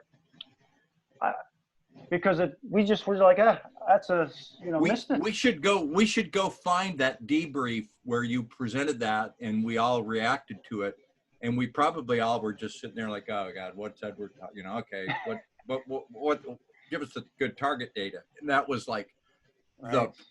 the most crucial thing that would be happening in the next year. So I think you Yeah. also, there are other things to consider with this as well. You'd have to tread lightly as well, especially if you're looking at future technologies and stuff as well, because proving how you got the information might be needed in case you were accused of some kind of corporate espionage or something. You know, if there were another very large corporation also looking into something. Yeah, you can also say, well, Absolutely. I have an idea and I do an experiment. I put it on YouTube or whatever, and its experiment works, for example. Yeah, It doesn't go have for to be patented because that's not an easy thing to do. I remember standing in the parking lot outside our class one day in 1998, and my instructor said, I'll tell you something interesting. My guys and I just worked the Consumer Electronics Show for like 5 or 10 years in the future. And this was at a time when, remember Sony Trinitron TVs, when you'd have a color TV that one person couldn't lift because it was so big in the back, and computer monitors? My teacher said, TVs are going to be that thin, and they're going to be really cheap, and they're going to be everywhere, and they're going to be have a flat screen. They're only going to be that big. And I went, He goes, yeah, I remote viewed the consumer product show. The TVs are all really thin. Yeah, but that was my question was all, it was now implicated as technology, but there could be other solutions that are out there on other areas that has nothing to do with technology, but for example, politics or whatever. So I'll give you an example that's kind of parallel to RV a little bit. There are some people who famously in history had inspiration or creativity to create inventions or to do art. Salvador Dali, Thomas Edison, Nikola Tesla, all used the hypnagogic state. And I think Edison and Dali would both hold a metal object in their hand and stay in a hypnagogic state to do some trouble solving or for inspiration. And then as they fell asleep, the metal object would fall and make a clatter onto a pan by the bed or something they held in their lap. And then that would rouse them so that they wouldn't forget what was happening. So that's not too different from something we might do with ERV, just see and ask for a question.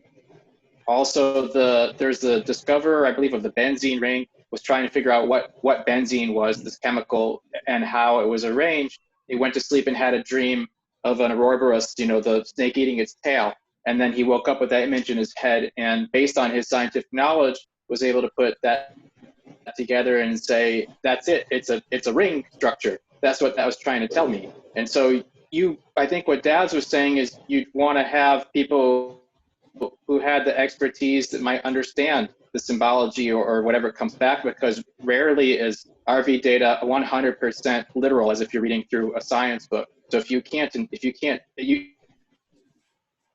need the analyst to interpret it, but hopefully the viewer themselves would be able to recognize what that message was. Because when we come up with AOL, it's a lot of times we believe the AOL is because we don't know what we're seeing, and so we're going to the next best thing. So how do you take that impression of next best thing over to this is the new solution, actually understand what that means? That's a difficult task, to get the RV data to be 100% literal enough to solve a problem. You can also have the questions of the tasker go to a lower level, that the answers are much more easier to give, and that the tasker can combine all the answers to make up new things.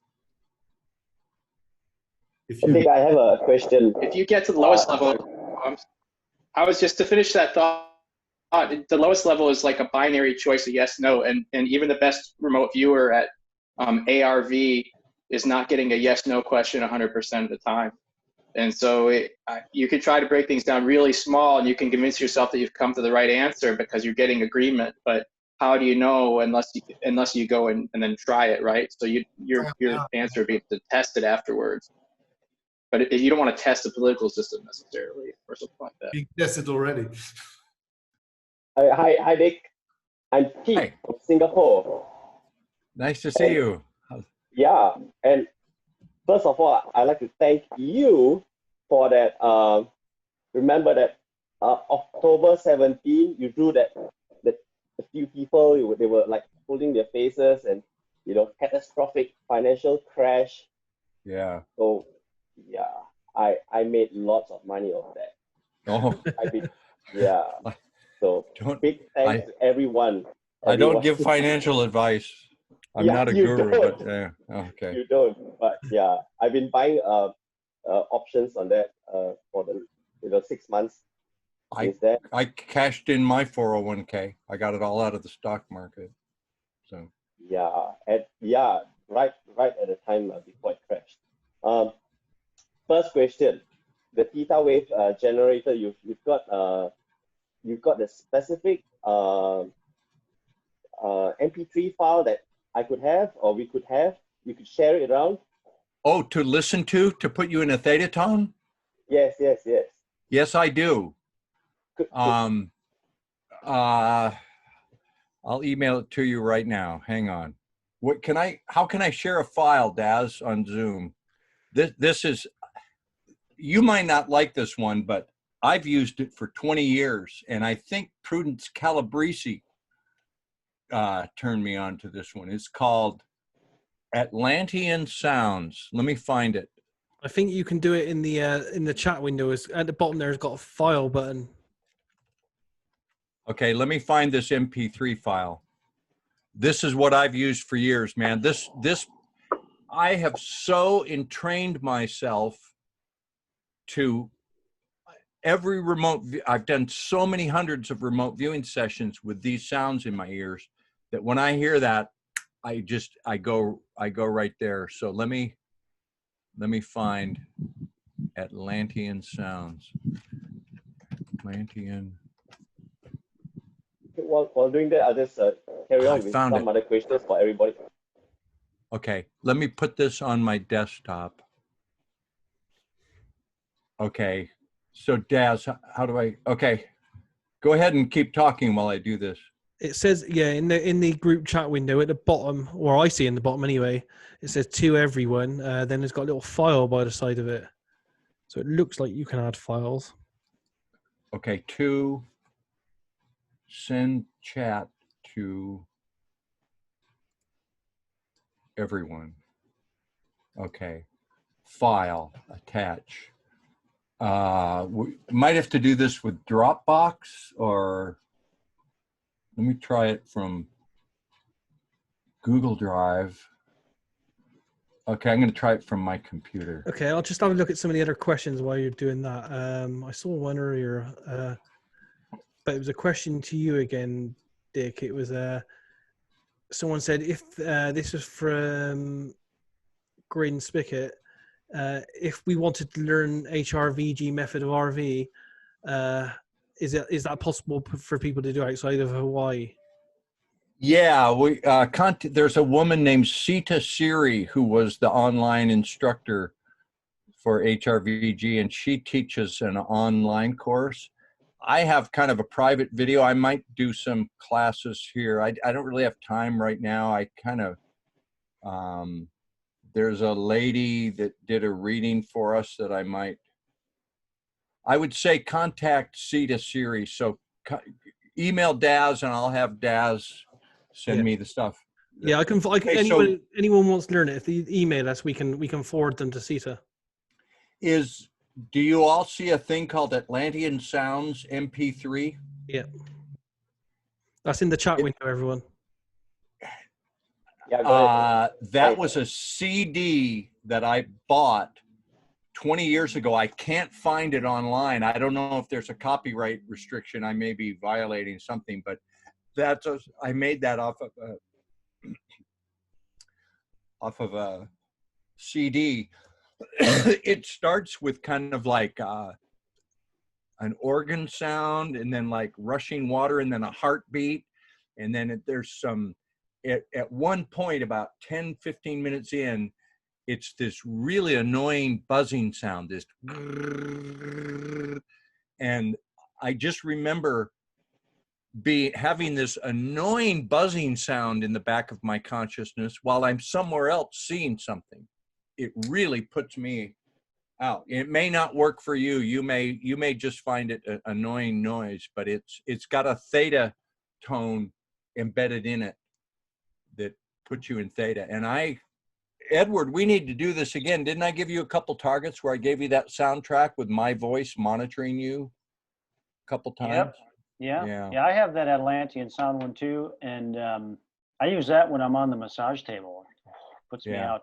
I have a Schumann resonance. It's an 1.5 hour long tone, and that's what I'll use. Yeah. And then I have an air filter too, and I'll put that by the door. So I got all this white noise going on, so I don't hear the TV, I don't hear a cat meowing, or my wife clanging a pot, or anything like that, you know. I use how often noise, are you doing? How often are you noise canceling headphones? Yeah. Go ahead. I'm sorry, Dick. How often are you jumping into extended sessions, extended remote viewing? I saw you lay down on 1 or 2 sessions and get some perceptions. Is it something you incorporate very often in sessions, or no? Yeah, my methodology is designed to begin. The start of the methodology is a pad of paper with a pen, a certain kind of pen laying a certain way with the target ID, and just seeing your desk that's a cue, that's an NLP cue to your subconscious that, okay, I got to be special now. Picking up the pen is the next stage, and going like that, that's the next.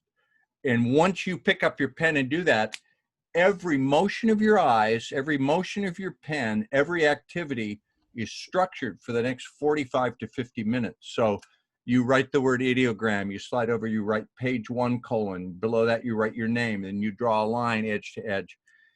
When you begin a remote viewing session, you're in beta consciousness. That's the consciousness we're in right now. You're alert, you're active, you're having a conversation, you're functioning. In that beta consciousness, you're limited to 1.5 seconds of signal line. You probe. I see people, well, I don't want to criticize anyone, but I was taught that you don't park your pen and just sit there and drift off, that you have to demand the answer right now, and you have 1.5 seconds, because anything longer than that, your imagination kicks in. The subconscious signal line is immediate. If you're sitting there thinking about it, if I tell you, close your eyes and picture a guy in a clown suit, with purple clown suit with white polka dots, riding a unicycle, it takes you 3 to 4 seconds to form that image in your awareness. So if you linger too long, it's in beta consciousness, it's imagination. So that's how you keep imagination at bay, is by working quickly. You're limited. So the first 15, 20 minutes of a session, all my data comes in 1.5 seconds. I look on Blackboard for 1, and whatever I saw, I drew. I want to know what it sounds like. Okay, I probe, I get a sound. The first sound, they go, oh, rasping, yelling, hoarse voice. And then what's the smell associated with that? What's the texture? What's the temperature? All that data in beta awareness is coming in 1.5 seconds. About 20, 25 minutes into the session, I've gathered enough data, and I'm now so into the session that I'm not aware of turning pages. I'm not aware of being at my desk. I know I'm heading a page, but it's bubbling up in my consciousness, and now I get like I'm in alpha. You're in daydreaming state. So now you're daydreaming about the target, and you get better. I'm doing a thing where I'm using my conscious mind. I'm tapping, but I'm looking and closing my eyes, and you get a longer dwell time. At about 45 to 50 minutes in, after I'm to S5, which is RERV, I put down my pen, I put on the headsets, I do a breathing exercise where I put my knuckle against my, I'm not training this, but I sit like this and I off gas. I breathe out and I breathe out and I bring my awareness down, down, down. And at one point you come to a complete stop, and then I go into ERV, and then you're in theta. So to make I'm getting too lengthy with this. I'm not trying to teach it, but the protocol is you start in beta awareness, you're alert, and you only have a 1.5 second dwell time. You get to alpha by working the target. Now you're in daydreaming. It's like you're losing. It's like you're reading a good book and it's just a story. But the real experiential remote viewing is theta consciousness. And that's why, that's what I listen to. There's various stuff that I listen. David Morehouse has David Morehouse Pink Noise, somebody gave me, and it has a theta tone and it puts you into that. So that's the long answer. I do sometimes, as I'm doing my cool down, because I've been doing this so long and I've opened the communication pathways, I sit at this very desk and I put this over the, so I've got like dim red light. It's real dim. And I've got my headphones on with the theta and I'm meditating. I've got the target ID in front of me and I'm just getting cool down. And all of a sudden a little movie will play and I'll go, oh, that's a guy running down a street and he just stole something, you know? So I draw that and I go, okay, I got to clear my mind. Like, oh, it was electronics. It was a box. Like, oh shit, you know, and sometimes it's bullshit and sometimes it's really good data. And then at some point, when I get cooled down enough, I go, oh, I've got something I've got to do. Oh, there's a target ID, BWR7-NS, and I pick up my pen, and then it begins. I go into the structured part. So that's how I work. Thanks, Dick. Dick.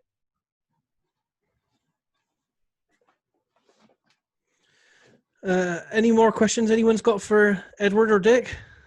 Yeah, Dick, Pete here again. Any update from Michael? With, you know. Any what from Michael? Yeah, update. It's like, you yes. know. I just, do you all know who Jeff Rentz is?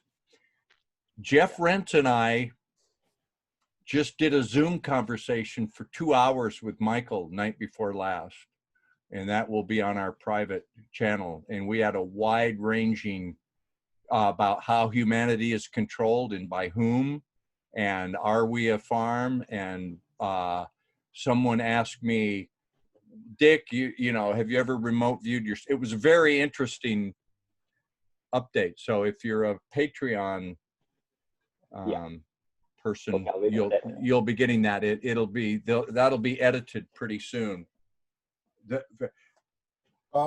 Very interesting guy. Okay, I'll tell you the story. It was remote viewing that got me here. I worked a project for, Daz and I worked a project for Courtney Brown, and Courtney went into it with a predisposed conclusion. It was Adolf Hitler. And I put in my data and I go, when the target was disclosed, I said, well, the guy I remote viewed died as an old man and he was buried anonymously. And Courtney goes, no, he was killed by the SS. I go, Courtney, that's not what I saw. And so I put my own video out about that. I kind of parted ways. Courtney said, yeah, you can do what you want with your own data, it's yours. And it was in a friendly way. I put this video out. So I did a radio show with an author who's coming out with a really interesting book, by the way. His name is Harry Cooper, Hitler in Argentina. Harry Cooper just got the manuscript from Clark McClelland. Do you know, UFO people know who Clark McClelland is? He worked for NASA. Well, he got all the inside shit from what NASA knew about UFOs. And he lost his pension. He's penniless, but he wrote a book. And Harry Cooper is going to publish it. And Daz Smith is working on the cover right now as we speak. And we're going to do debriefs with Harry about that. And anyway, I was on a radio show with Harry.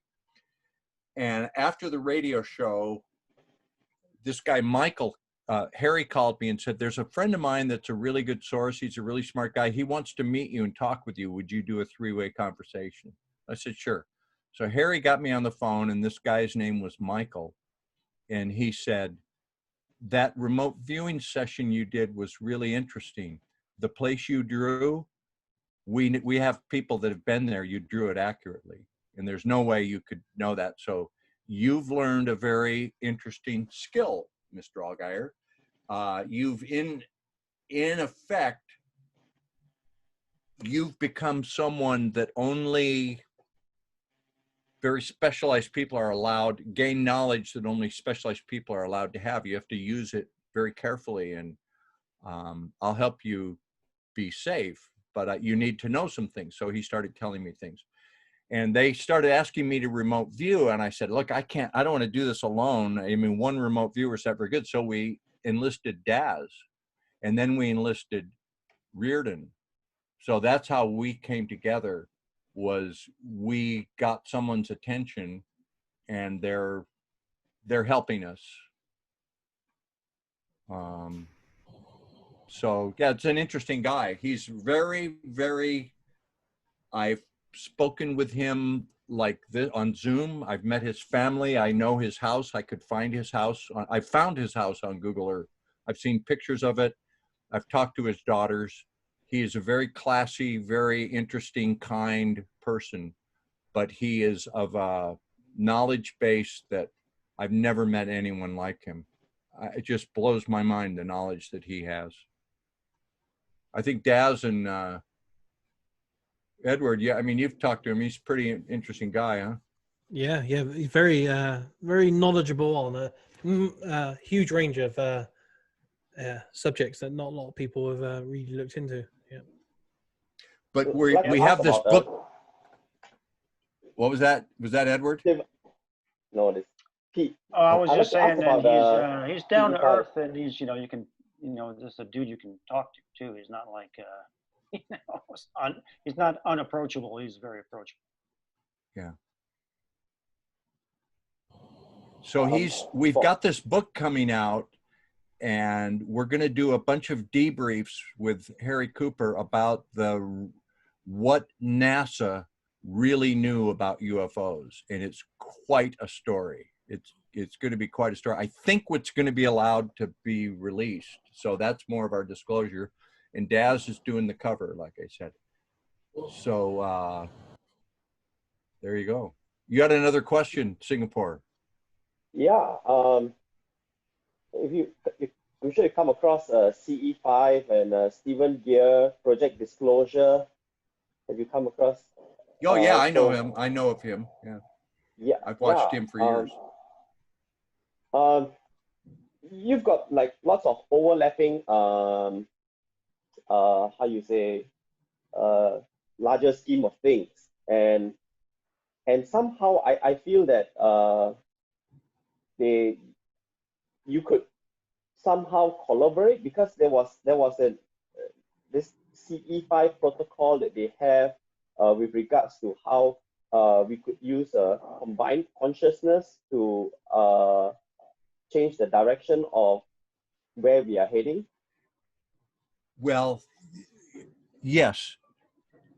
The direction of where we're heading is controlled by a consciousness, by programming. Unfortunately, if you're running this world and you have all the money in the world and all the power in the world, and you have run this world since its inception, you have enough resources so that you can monitor and control every YouTube channel, every UFO disclosure person, if you, it could be as simple as you do a YouTube video and somebody gives you some information and you put that out, and then you get more advertising revenue. So, and everybody gives it, you get a lot of likes and you don't know it, but that's been fed to you, and you're doing it and getting that income at the behest of someone that you don't know about. And that's literally what happens. So Stephen Greer is serving a purpose. The purpose may be we need enough people to, the truth about UFOs is there if you'll go search for it. I mean, if you have an interest in it and a certain intelligence, you can find that out. If it's threatening to you, it can be denied, like, oh, that's just crazy shit.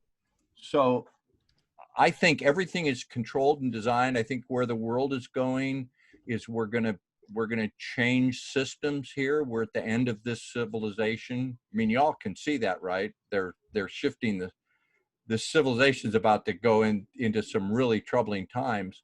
And what's going to come out of it is going to be blockchain technology, fewer people that are nation states are going to be falling by the wayside. They're setting us up to, so younger generation doesn't want nation states. You're going to be a cellular automaton on the blockchain. I think some of the free energy will be released, more interaction with aliens. It's going to be a very interesting world.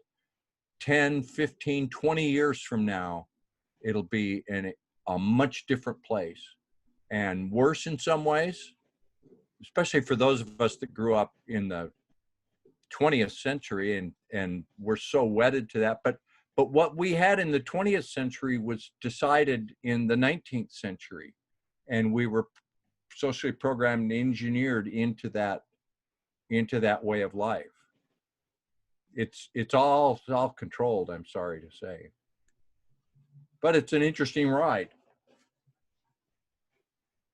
Guys, I'm going to have to head on out. So thanks so much for the cool questions. I enjoyed it. Daz, thanks for the invite.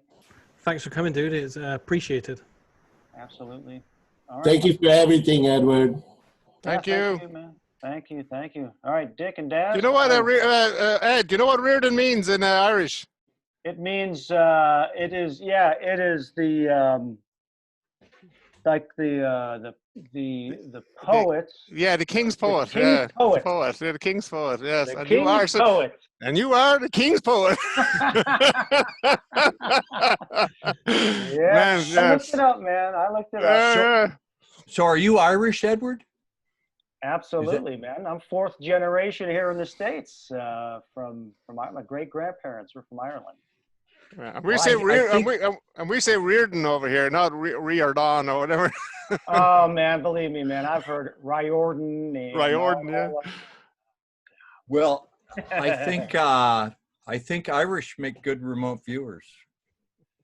I think I've known good Irish remote viewers, and I think Swedes make good remote viewers.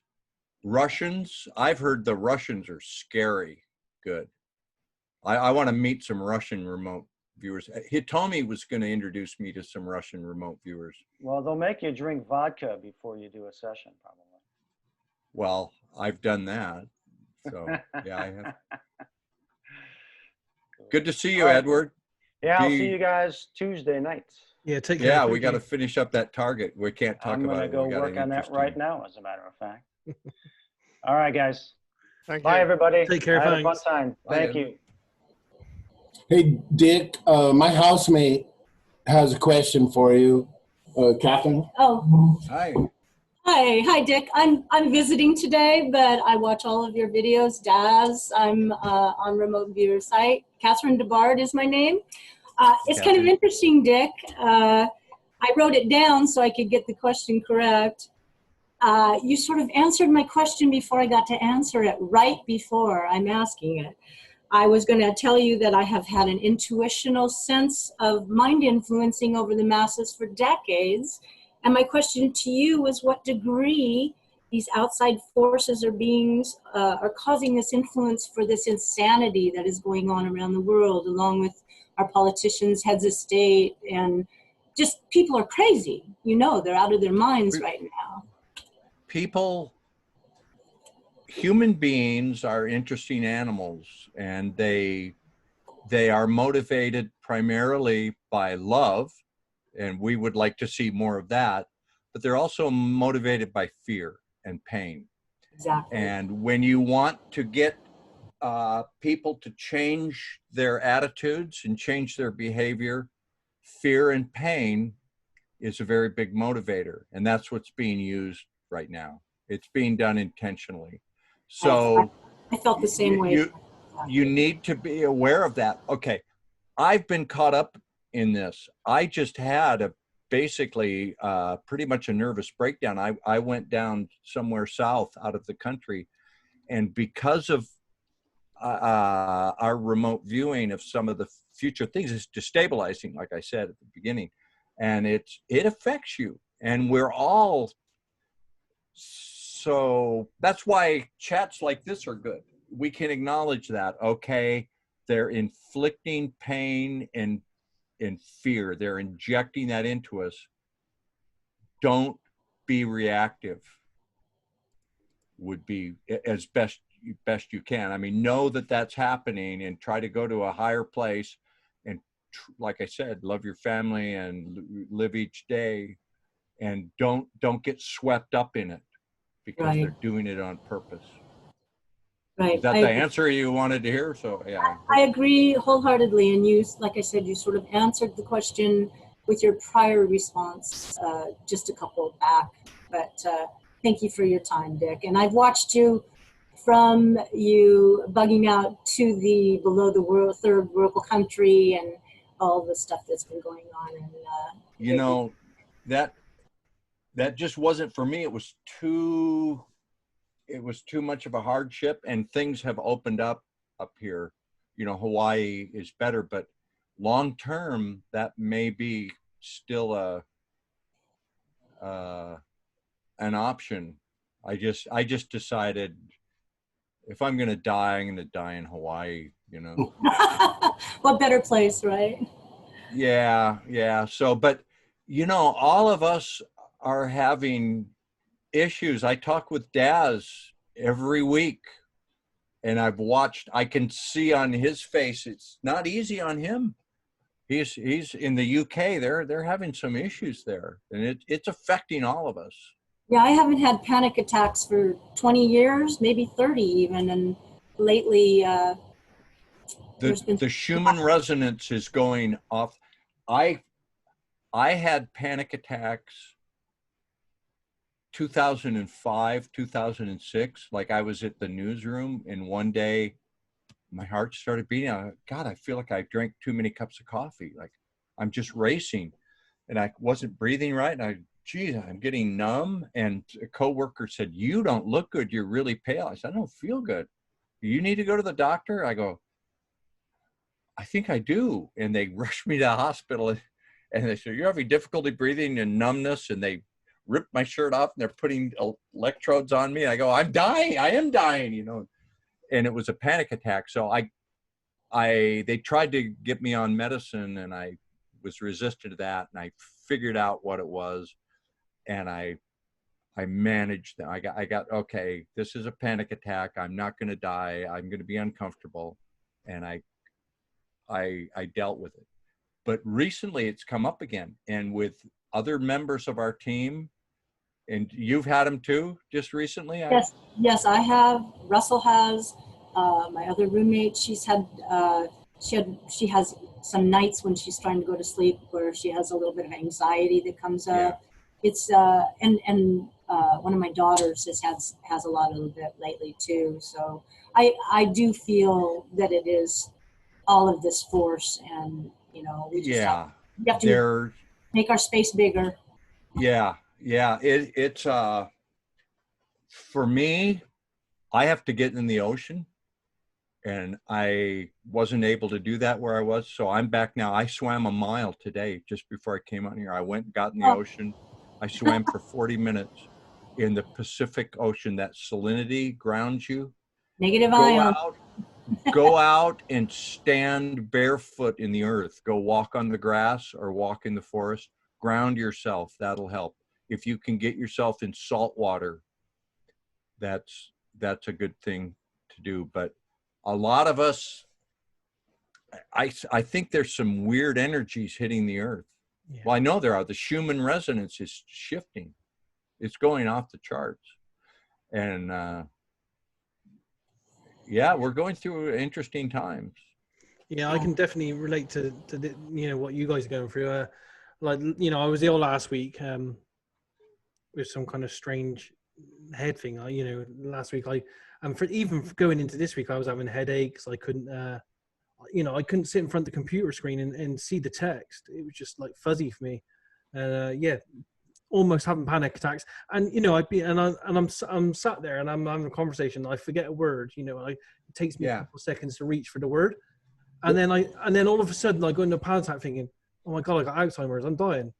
And I'm thinking, it's all illogical stuff. You're thinking yourself, and I'll sit there for the next hour going, "How can I forget a word like that?" It's just a simple word. And I kind of work myself into a frenzy of going into a panic attack. Then my heart goes all crazy. Hillary killed him or Trump killed him? I totally understand it.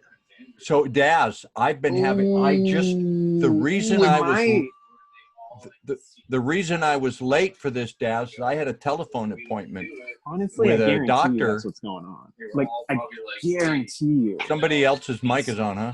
Yeah, that's right. So anyway, do you get, Daz, like your vision goes a little blurred and you feel like dizzy, and then for 2 weeks, that's why I couldn't do the meeting last week, because I couldn't look at the screen, and it's going off slightly this week. But I'm taking antihistamines. I'm taking travel sickness tablets at the moment, and for 2 whole weeks I've had headaches every single day. So I'm taking lots of paracetamol as well. But I'm feeling better today slightly, but that on top of COVID and everything else, and forgetting a few words at the same time. I was like, I was just going in the breakdown. I was thinking, oh my God, I got Alzheimer's. Well, there was a night, like I told the people listening in, we're barking mad. No, we are. There's I think a lot of people are having these issues, and it's interesting to hear you talk about that, because there was one night when I was down south where I had that, and I convinced myself, because when I got there, I had a fever and a sore throat and a cough, that I got COVID, and there's a side effect that makes your brain go neurological problems. And I've got neurological problems, and I'm going to fall over and have a seizure. And it's because I got COVID. And I was convinced of that. And I was, these anxiety attacks that people are going through, that it's up like 30-40%. And it's by design, partially. Well, it's actually great that we're chatting about it, because I've been here for the last week thinking, I'm losing it, I'm going crazy, and it's just like I'd be sat there trying to have a conversation, really bad headache, and I'd be like trying to grasp for a word to having a conversation, and it would just be completely gone. And of course, I did it at the beginning of this conversation when I said what the aliens created was, I was saying aquarium, biosphere, a biologic garden, I couldn't, there was a word I wanted and it wouldn't come. So that's interesting. But it's great that we're having this chat, because, as I said, I've been worried this last week. I've been sat there thinking, well, this is it. This is the rocky road. I'm 50 now. This is the rocky road to losing my mind. But I'm kind of happy that everyone else is having similar problems. Yeah, I remember the other day when we compared our symptom list. Yeah. And 50 is just a kid, okay? I'm 66. Me too. Me right too. On. I never, ever have panic attacks. I had one the other night. Like, I got out of bed. I couldn't breathe. I went outside, and I thought, well, that, this is it for me. But the optical, how sometimes under certain conditions you see like those little white specks?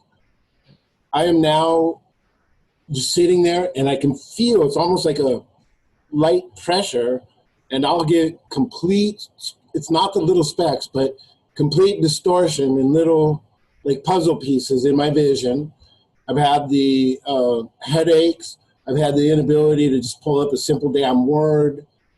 So Catherine has had it, and then my girlfriend Nancy has had it.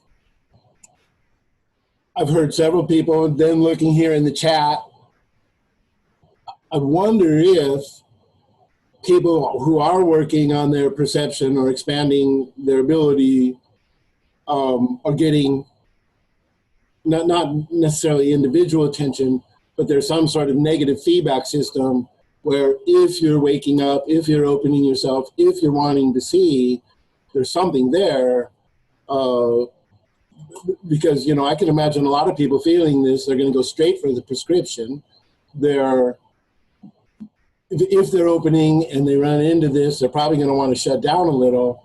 So it is, like you said, not that I'm happy everybody else is miserable, but there's something in the knowledge that other people are experiencing the same thing. Definitely, yeah. As I said, you know, this last week I'd literally been sat there thinking, well, you know, if I can't remember a simple thing. I mean, one of the words was like, it was stupid. It's a stupid word, like it was coastal. I couldn't remember coastal, and I was there for an hour going coastal over and over in my head, and then 10 minutes later it was gone again, and I couldn't remember it. I was like, oh come on, this is it. I'm dying here now.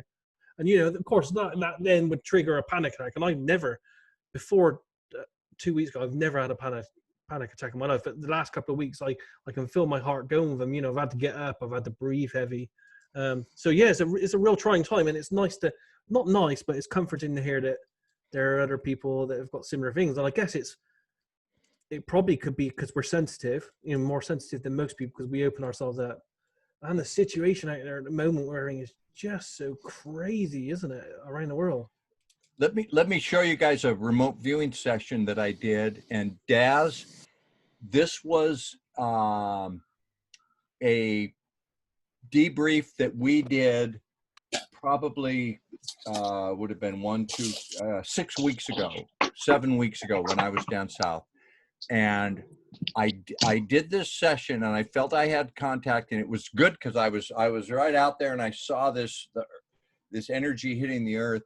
And then when I got done with the remote viewing session, I instantly had anxiety. And when I scanned the session with my iPhone, I just was, oh my God, I was, and I had just a blistering panic attack. And then when we went to present the session, as I looked at the data and reviewed it, I did it again. And this is part of it.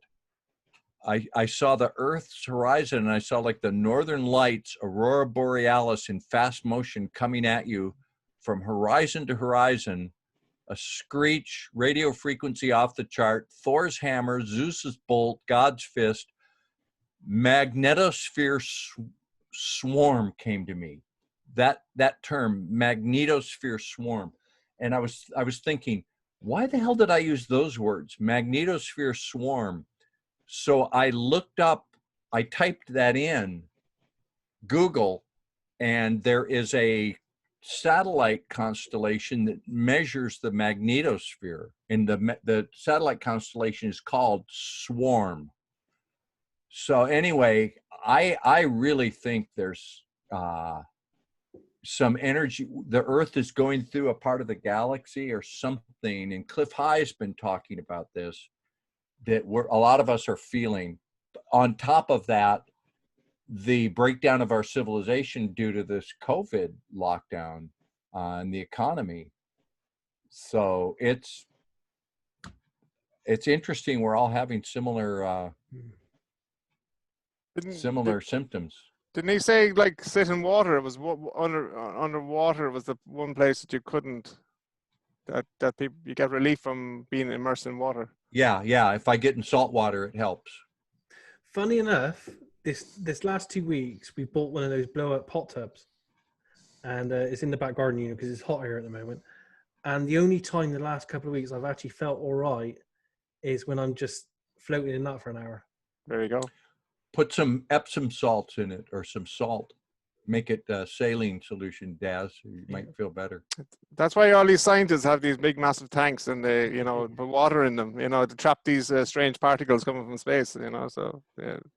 This is what supposedly Cliff is saying. It's these that the sun and the planets normally would kind of pull these particles in and stop them hitting us, but the particular arrangement of the planets and the sun has meant that these strange particles are hitting us instead. And there's, especially if you're seeing these specks in your eyes, like when you close your eyes and you just flash, that's one of them hitting you. So, you know. I think that probably because we're, you know, because we are a little bit more sensitive than the average person. We are a bit more empathic because, you know, going into RV and any kind of psychic work does that to you.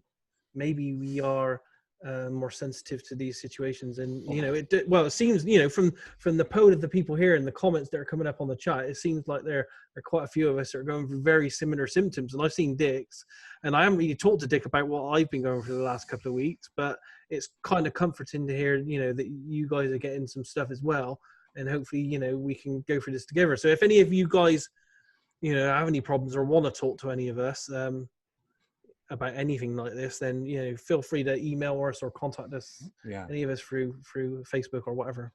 Cedric just asked a question. Do you think this is also linked to the awakening of ancient sites that you RV'd? I was just at a place where I was next to ancient Mayan sites, and I was on a one of the ley lines, one of the energy lines, and I think that really messed with me. I found a couple of times my remote viewing was just effortless, just like, wow, pop right to target, but it came at a price. And that's one of the things I was warned not to talk about was when we remote viewed the pyramid for Courtney, and Daz got the way they were levitating the thing, and then I got, oh, there's this energy lines on Earth. Is the guy that's tutoring me and mentoring me said, that's an area probably don't talk about too much in public. That's not one. You can look at that privately, but that would be not something. Where Courtney went was as far as you can go with that. So, yeah, interesting question. Yeah, the awakening of the ancient sites.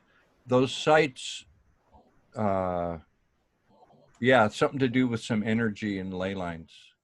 Yeah. Could the I mean, talking conspiracy wise here, could the lockdowns maybe be some way to keep us away from those? Because, you know, every year for the last 20 years in the summer, I've gone out to all the ancient sites in the UK here, because, you know, they're literally down the road from me: Stonehenge, Avesbury, all the stone circles, all the crop circles. Yeah. But of course, this year I haven't gone farther than 5 miles because I'm in lockdown.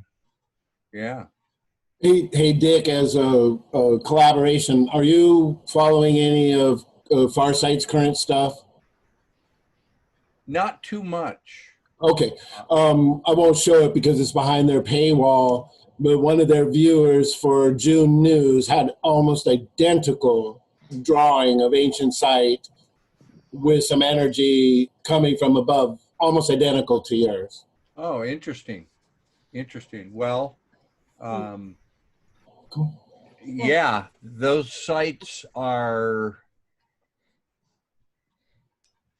my understanding is they are from a previous civilization. That wasn't just like some, the Egyptians and the Mayans didn't make, there was a whole advanced civilization. So, yeah, there's something to those. I'm not sure, but we'll see. Yeah, they might be waking up. Something's going on. We're gonna see something. It's gonna be interesting. I was just gonna. Oh, sorry. Go ahead. I'm sorry. Go ahead. I was just gonna give a quick remedy for if you don't have a float tank or, like Dick, have a beach to go to. We soak our feet in a nice Dr. Teal's Epsom salt with, I think it has some essential oils in it, but in hot water at night. Just sit while you're watching or relaxing, reading a book, and soak your feet for like a half hour. It calms you down. And it helps with like nervous legs and any kind of anxiety type of thing. It's really interesting. My mentor that's helping me currently knows a lot of the these procedures that the elite use, and knows very well how modern medicine is structured. He was talking to me last night, and I was telling him, yeah, they were trying to give me Xanax, and he said, you know, Dick, that I would shoot myself in the foot before I'd take that. And what he told me to do was get some salt water, and even if it's just soaking your feet in salt water, that will ground your energy.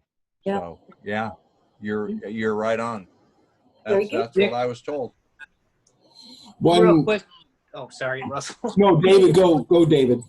Go. I just had a quick, Dick, when you did the Atlanta session, I remember you had, you'd drawn some sketches, and I apologize because I know these are targets you've done a long time ago, and you've done a lot since. Yeah.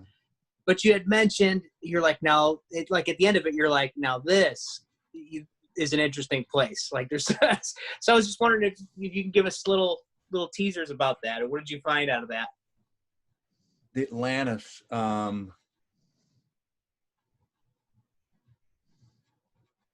I think I was,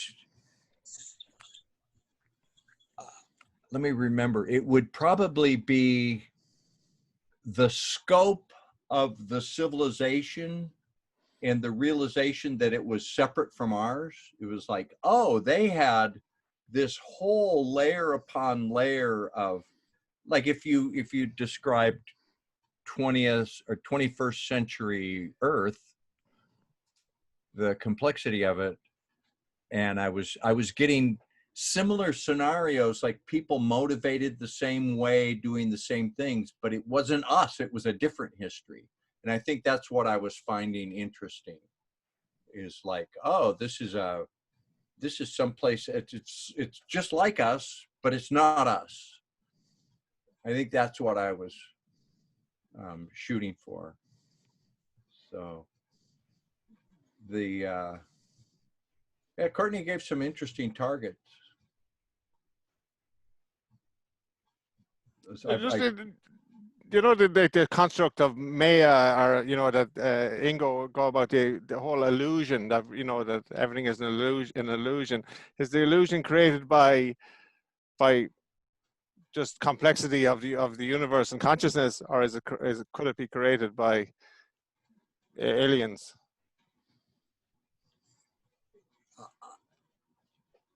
I look at it as like, there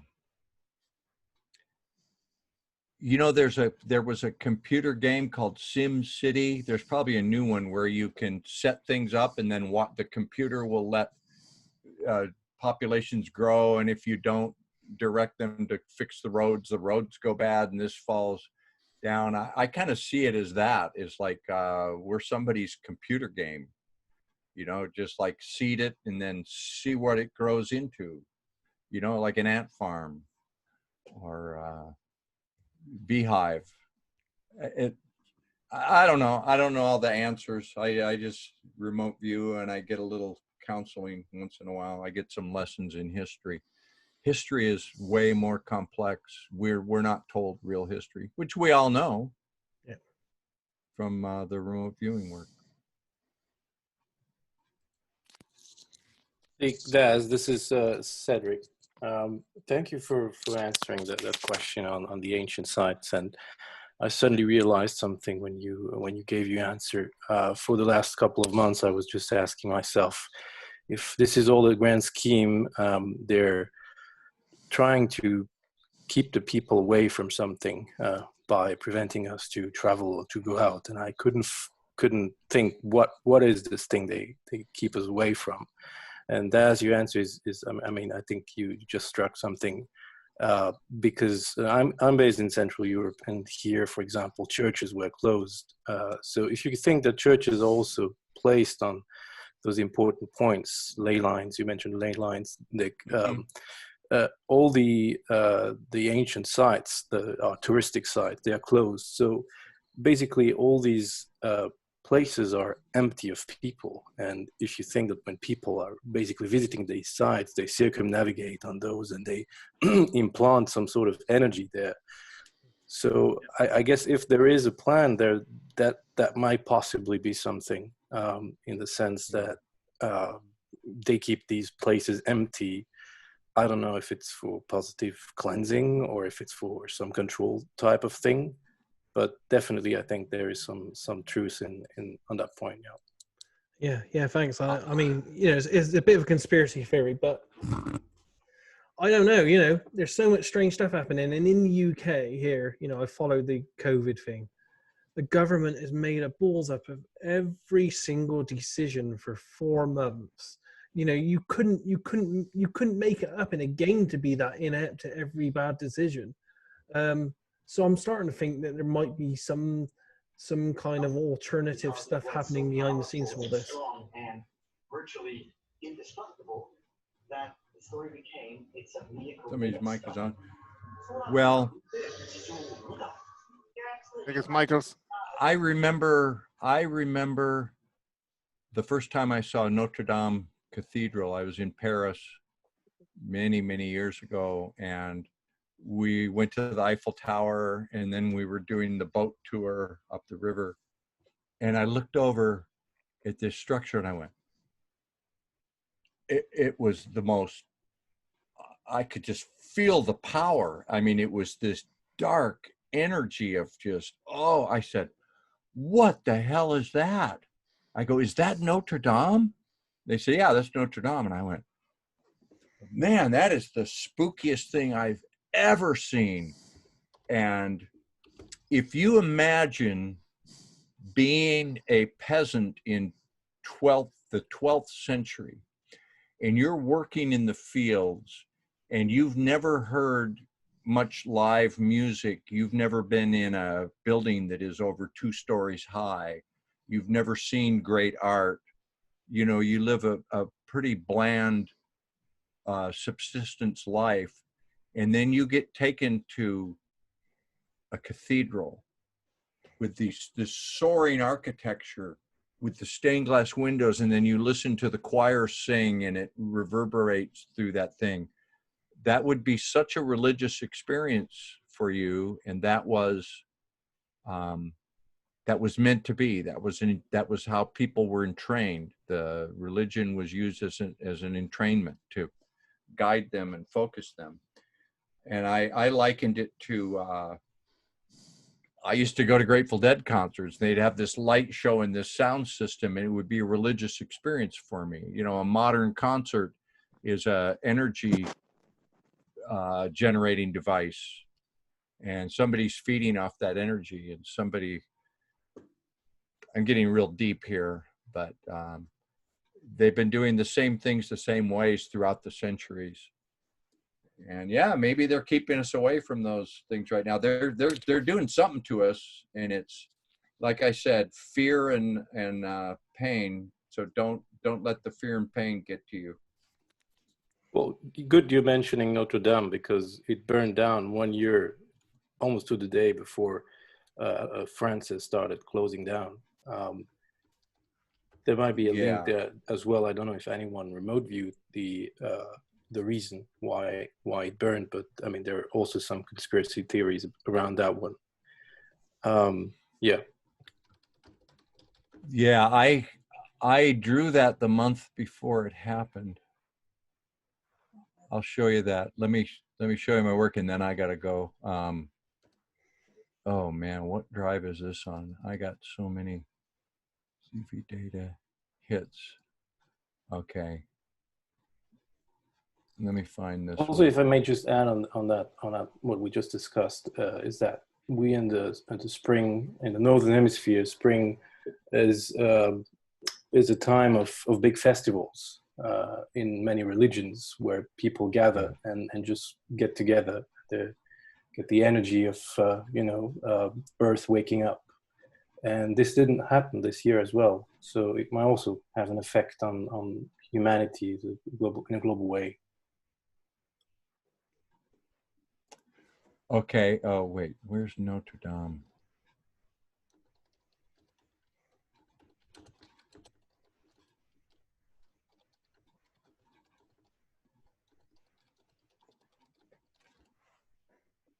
Damn. Somebody else ask another question to Daz while I find this. Oh, here. Oh, wait. Well,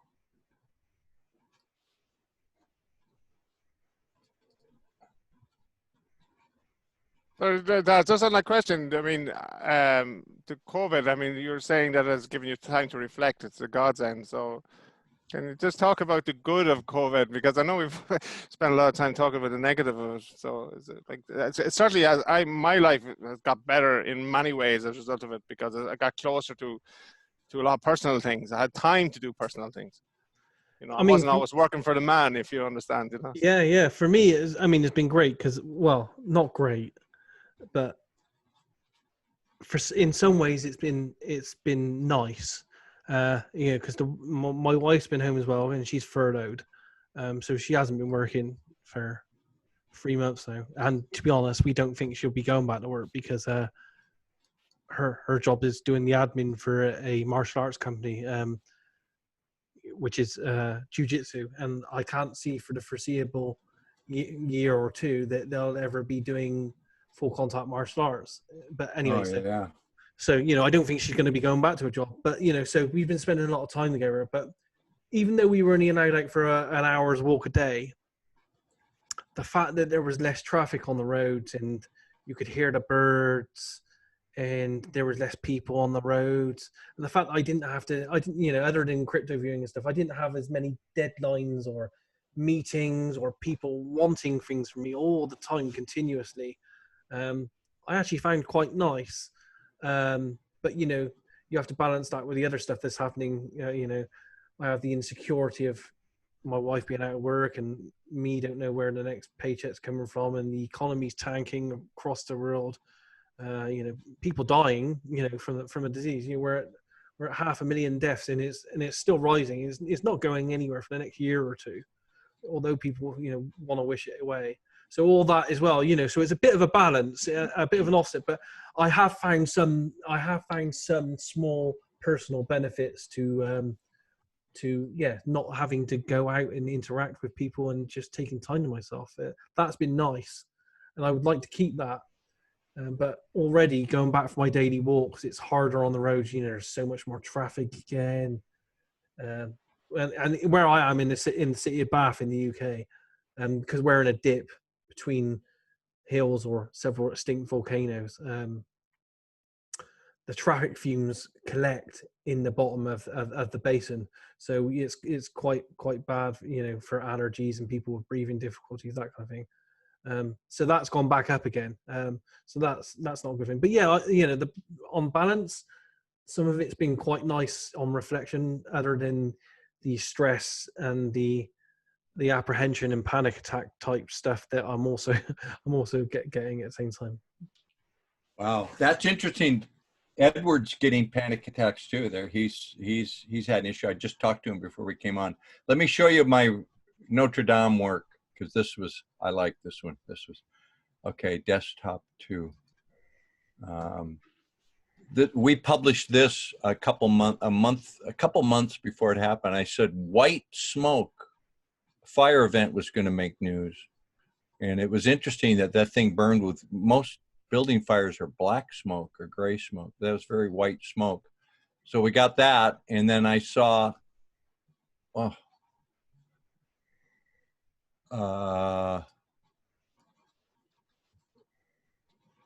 iconic photo of tragedy, faces frozen in disbelief, aghast and stunned. And that was the people watching the fire. So that's sobering when you see that stuff. And then it comes true when it, we just sketch it and you're like, maybe not. And we do a presentation. And then 2 months later, you see that on the news, you go, wait, I think that looks familiar. And you go look up your work and you go, oh, yeah, oh, wow. How does that work? I still can't get my mind around that. It's all happening simultaneously, or the future is already, I can't wrap my head around that in this dimension. Can you figure that one out, Daz, when you do? No. And, and we're doing the hits each month as well. And I had a couple already happen for June that I've, you know, like the ambush of the police officers the other night and something else. And I'm like, every time, and I mean, you know, we're doing the crypto viewing for like 2 or 3 years now, but we've been doing this way back with Courtney with his time warp or whatever it was experiments. So, you know, Time cross. Yeah, time cross. Yeah. So, you know, for years now we've been doing this, and every single time, still, when something happens, I jump up in my seat. I'm like, oh my God, I saw that last month. I remember the very first one we did. We were going to do the major news event, and I was like very cautious. Like I was all over the place. Like I drew people doing this and then this, and I was like trying to cover everything. And you put yours in, Daz, and it was so simple. It was just, there's an airplane, it goes out of control and spirals and then hits in a very remote area.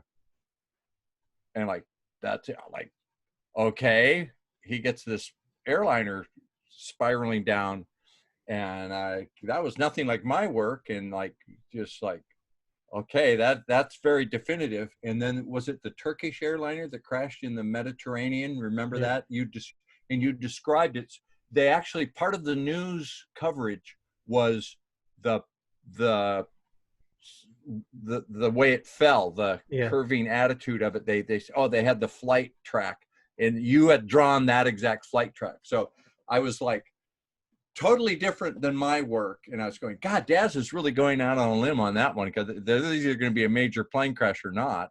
And there hadn't been a major plane crash since the Malaysian one.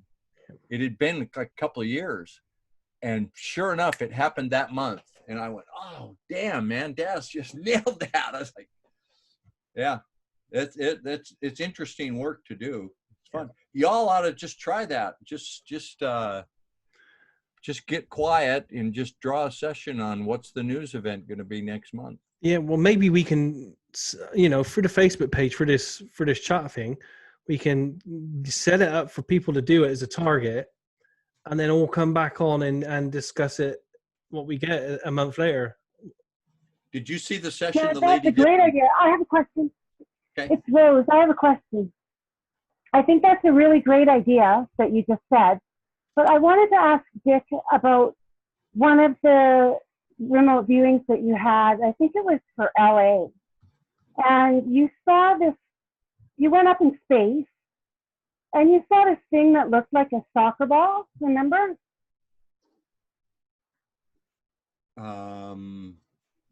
Was LA? Let's see. Yeah, and you were up in the space, and you saw this thing that looked like a soccer ball, and then you were zooming in on galaxies. Oh, yes.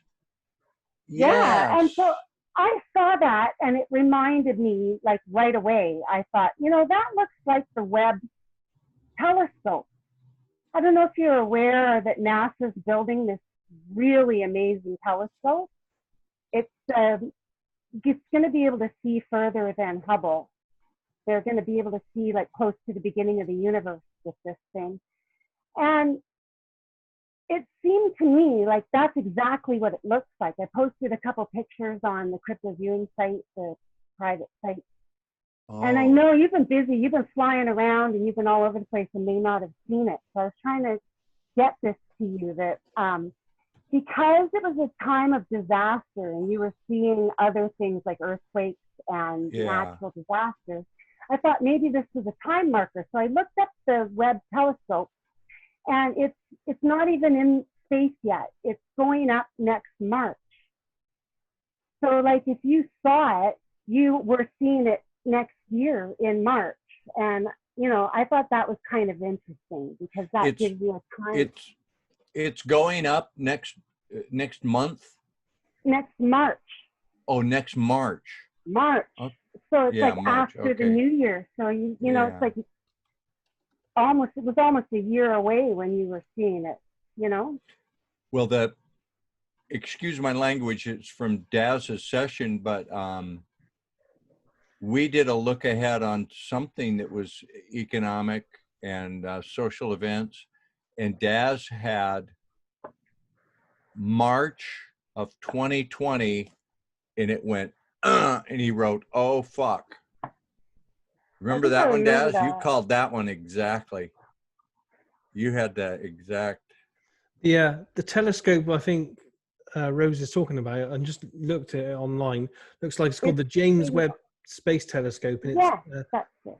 launch date is 30th of March 2021. 21, yeah. So you were up there with the telescope, and it's not even up there yet. And I thought that was kind of the neatest thing. So I tried to send you some messages, and I guess you haven't got them because you've been really I'm busy. so sorry. They kind of, because they want to keep me blind, is they don't, because people blurt out target stuff to me. So they kind of, I'm sorry I didn't get that. I'll go look for that or send an because email. I thought it was kind of reassuring, because that means that whatever disaster is coming is not going to happen till next year. Well, that's interesting, because a lot of our data we've been getting in showing markets and crypto falls have had some quite significant 2021 hits, I think. Yeah, I've also noticed that starting to correlate too. Like something's going to happen in the spring of 2021. And I guess think it it'll follows the election and stuff, right? Yeah, and I think it'll be good for cryptos, but bad on a certain level, but that's when cryptos might start. Well, and the thing is too, it's good to see it going up, because things are going to be happening then. NASA's going to be launching it, and so the whole world won't be stopped by then. So we've got a breathing window is what I'm thinking. Like we can relax, until March kind of deal. I hope so. God, I hope so. Yeah, there it is. See how it looks like a soccer ball? Oh yeah. Yeah, it looks exactly like what you saw. Very interesting. That is. I mean, I've been watching this thing since they started to build it. Like I'm a bit of a geek, and so I've been following it. And my data had this is deep space stuff. They're getting stuff. Yep. It takes you to deep space. It does. Oh, and thanks for that. I'm sorry I didn't see that sooner. Thank you. That's really, I'm so glad people pay enough attention and find that stuff for feedback. Well, that's that really... session, I tell you, I started seeing some of my own stuff. It really, I went to the Melbourne session as well, and I was seeing all kinds of things that you guys were getting information and data that was corresponding with Farsight as well. And I saw a building that Rock Arkansas explode. I saw the same building. Like it was weird what was happening. I thought, well, something's going on, and I found you guys for a reason. Well, you should send some of that data in. Yeah, what I thought? I was thinking, get this, before Daz said that we should all start remote viewing for the next month, I was already planning to do my own remote viewing for now. What we don't want to challenge people or test them or have, like, we would never put your data up and then you could just put it to us and we'll timestamp it, and if it's a hit, we'll highlight it. So there's no pressure. I can email it to Daz. Okay, I don't have to, because I know Daz and I, when Courtney said, okay, we're going to publish your stuff in public ahead of time, and Daz and I both said we're not accurate enough to, I mean, that we'll look like shit. So send that in, and we'll put it someplace so we can validate it. And then that would be really fun. Let's make arrangements. I tell you, that's through what I've been wanting to do. I've been wanting to do that, and I want to just say, I want to share something that happened to me yesterday, because this was really weird. Like, I'm just sitting here minding my own business, and this is how often it happens. I'm just minding my own business, and all of a sudden I start thinking about something. I was thinking about, well, strangely, I was thinking about the forest at the Manhattan Project, and how the wives of the scientists were going in there and manicuring the forest and keeping it all beautiful. And all of a sudden there was this presence. I felt this person, and I realized it was Germanicus, because I was thinking about German people. And I thought, well, what are you doing here? What does Germanicus want? Right? Mm-hmm. And I realized, like, I had read, I've read a lot of history, and I read I, Claudius. My grandmother gave me the book I, Claudius. Have you ever read this book? No, but you're freaking me out because I just read an article about the wives of the Manhattan Project. No way, because I was thinking about them when Germanicus showed up. And where did so, I like, just see? I just saw an article. I was clicking through something on the internet, and it was like the families moved to New Mexico, and then the wives were doing this, and there was just an article published within 2 days ago.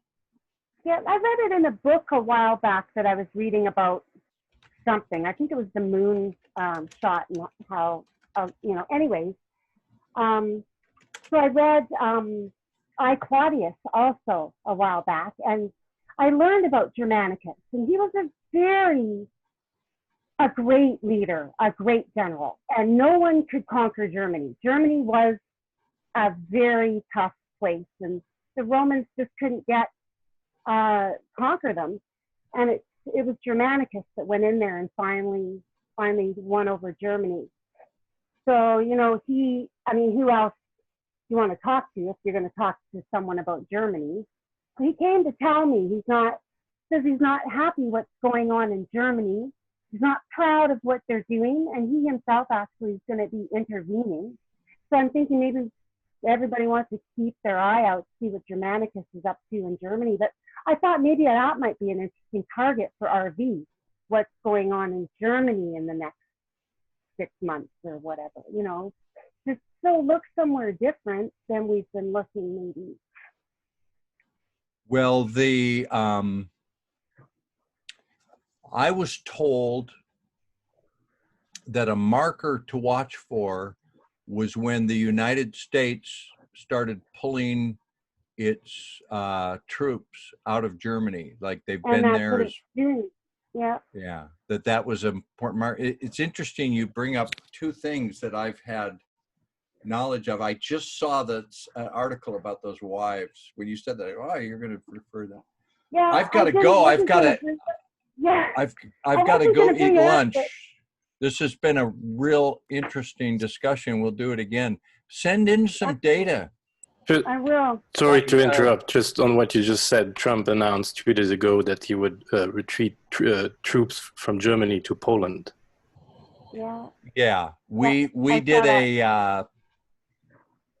a private debrief with Michael on for our internal people on. He called it the German question, like what would happen when the U.S. abdicates its role in managing Germany. See, it's really complex when you have a war.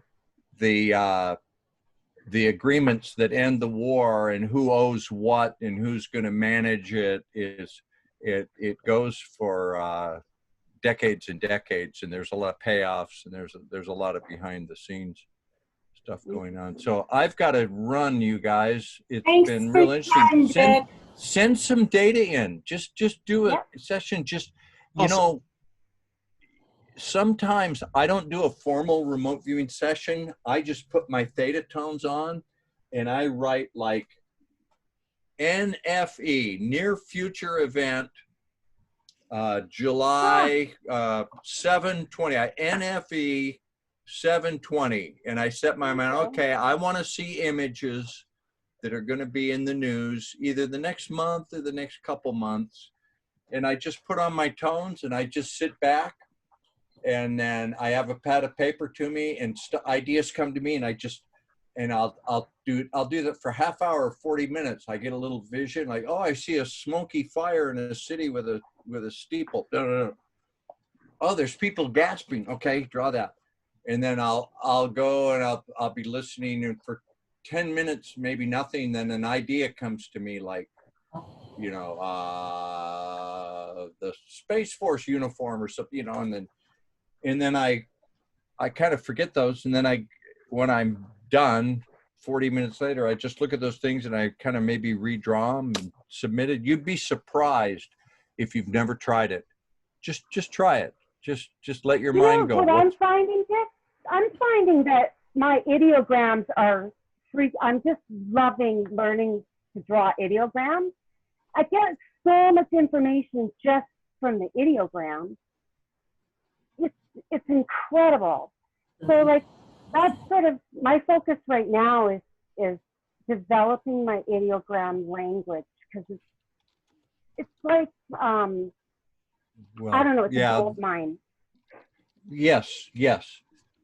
The ideogram is a burst transmission of target data. Is the writing of the target ID is your cue to the subconscious that you're contacting the target. So as you're writing that, we use letters and numbers, but you could use numbers, you could use symbols, you know. As you're etching that onto the paper, that's the cue to your subconscious to give me the data, and the writing of the last letter or number of the target ID is then you express that target energy into an ideogram. So you're expressing that energy. It's incredible. So like then you can go probe that, and you can ask anything. Yeah. Here's a secret.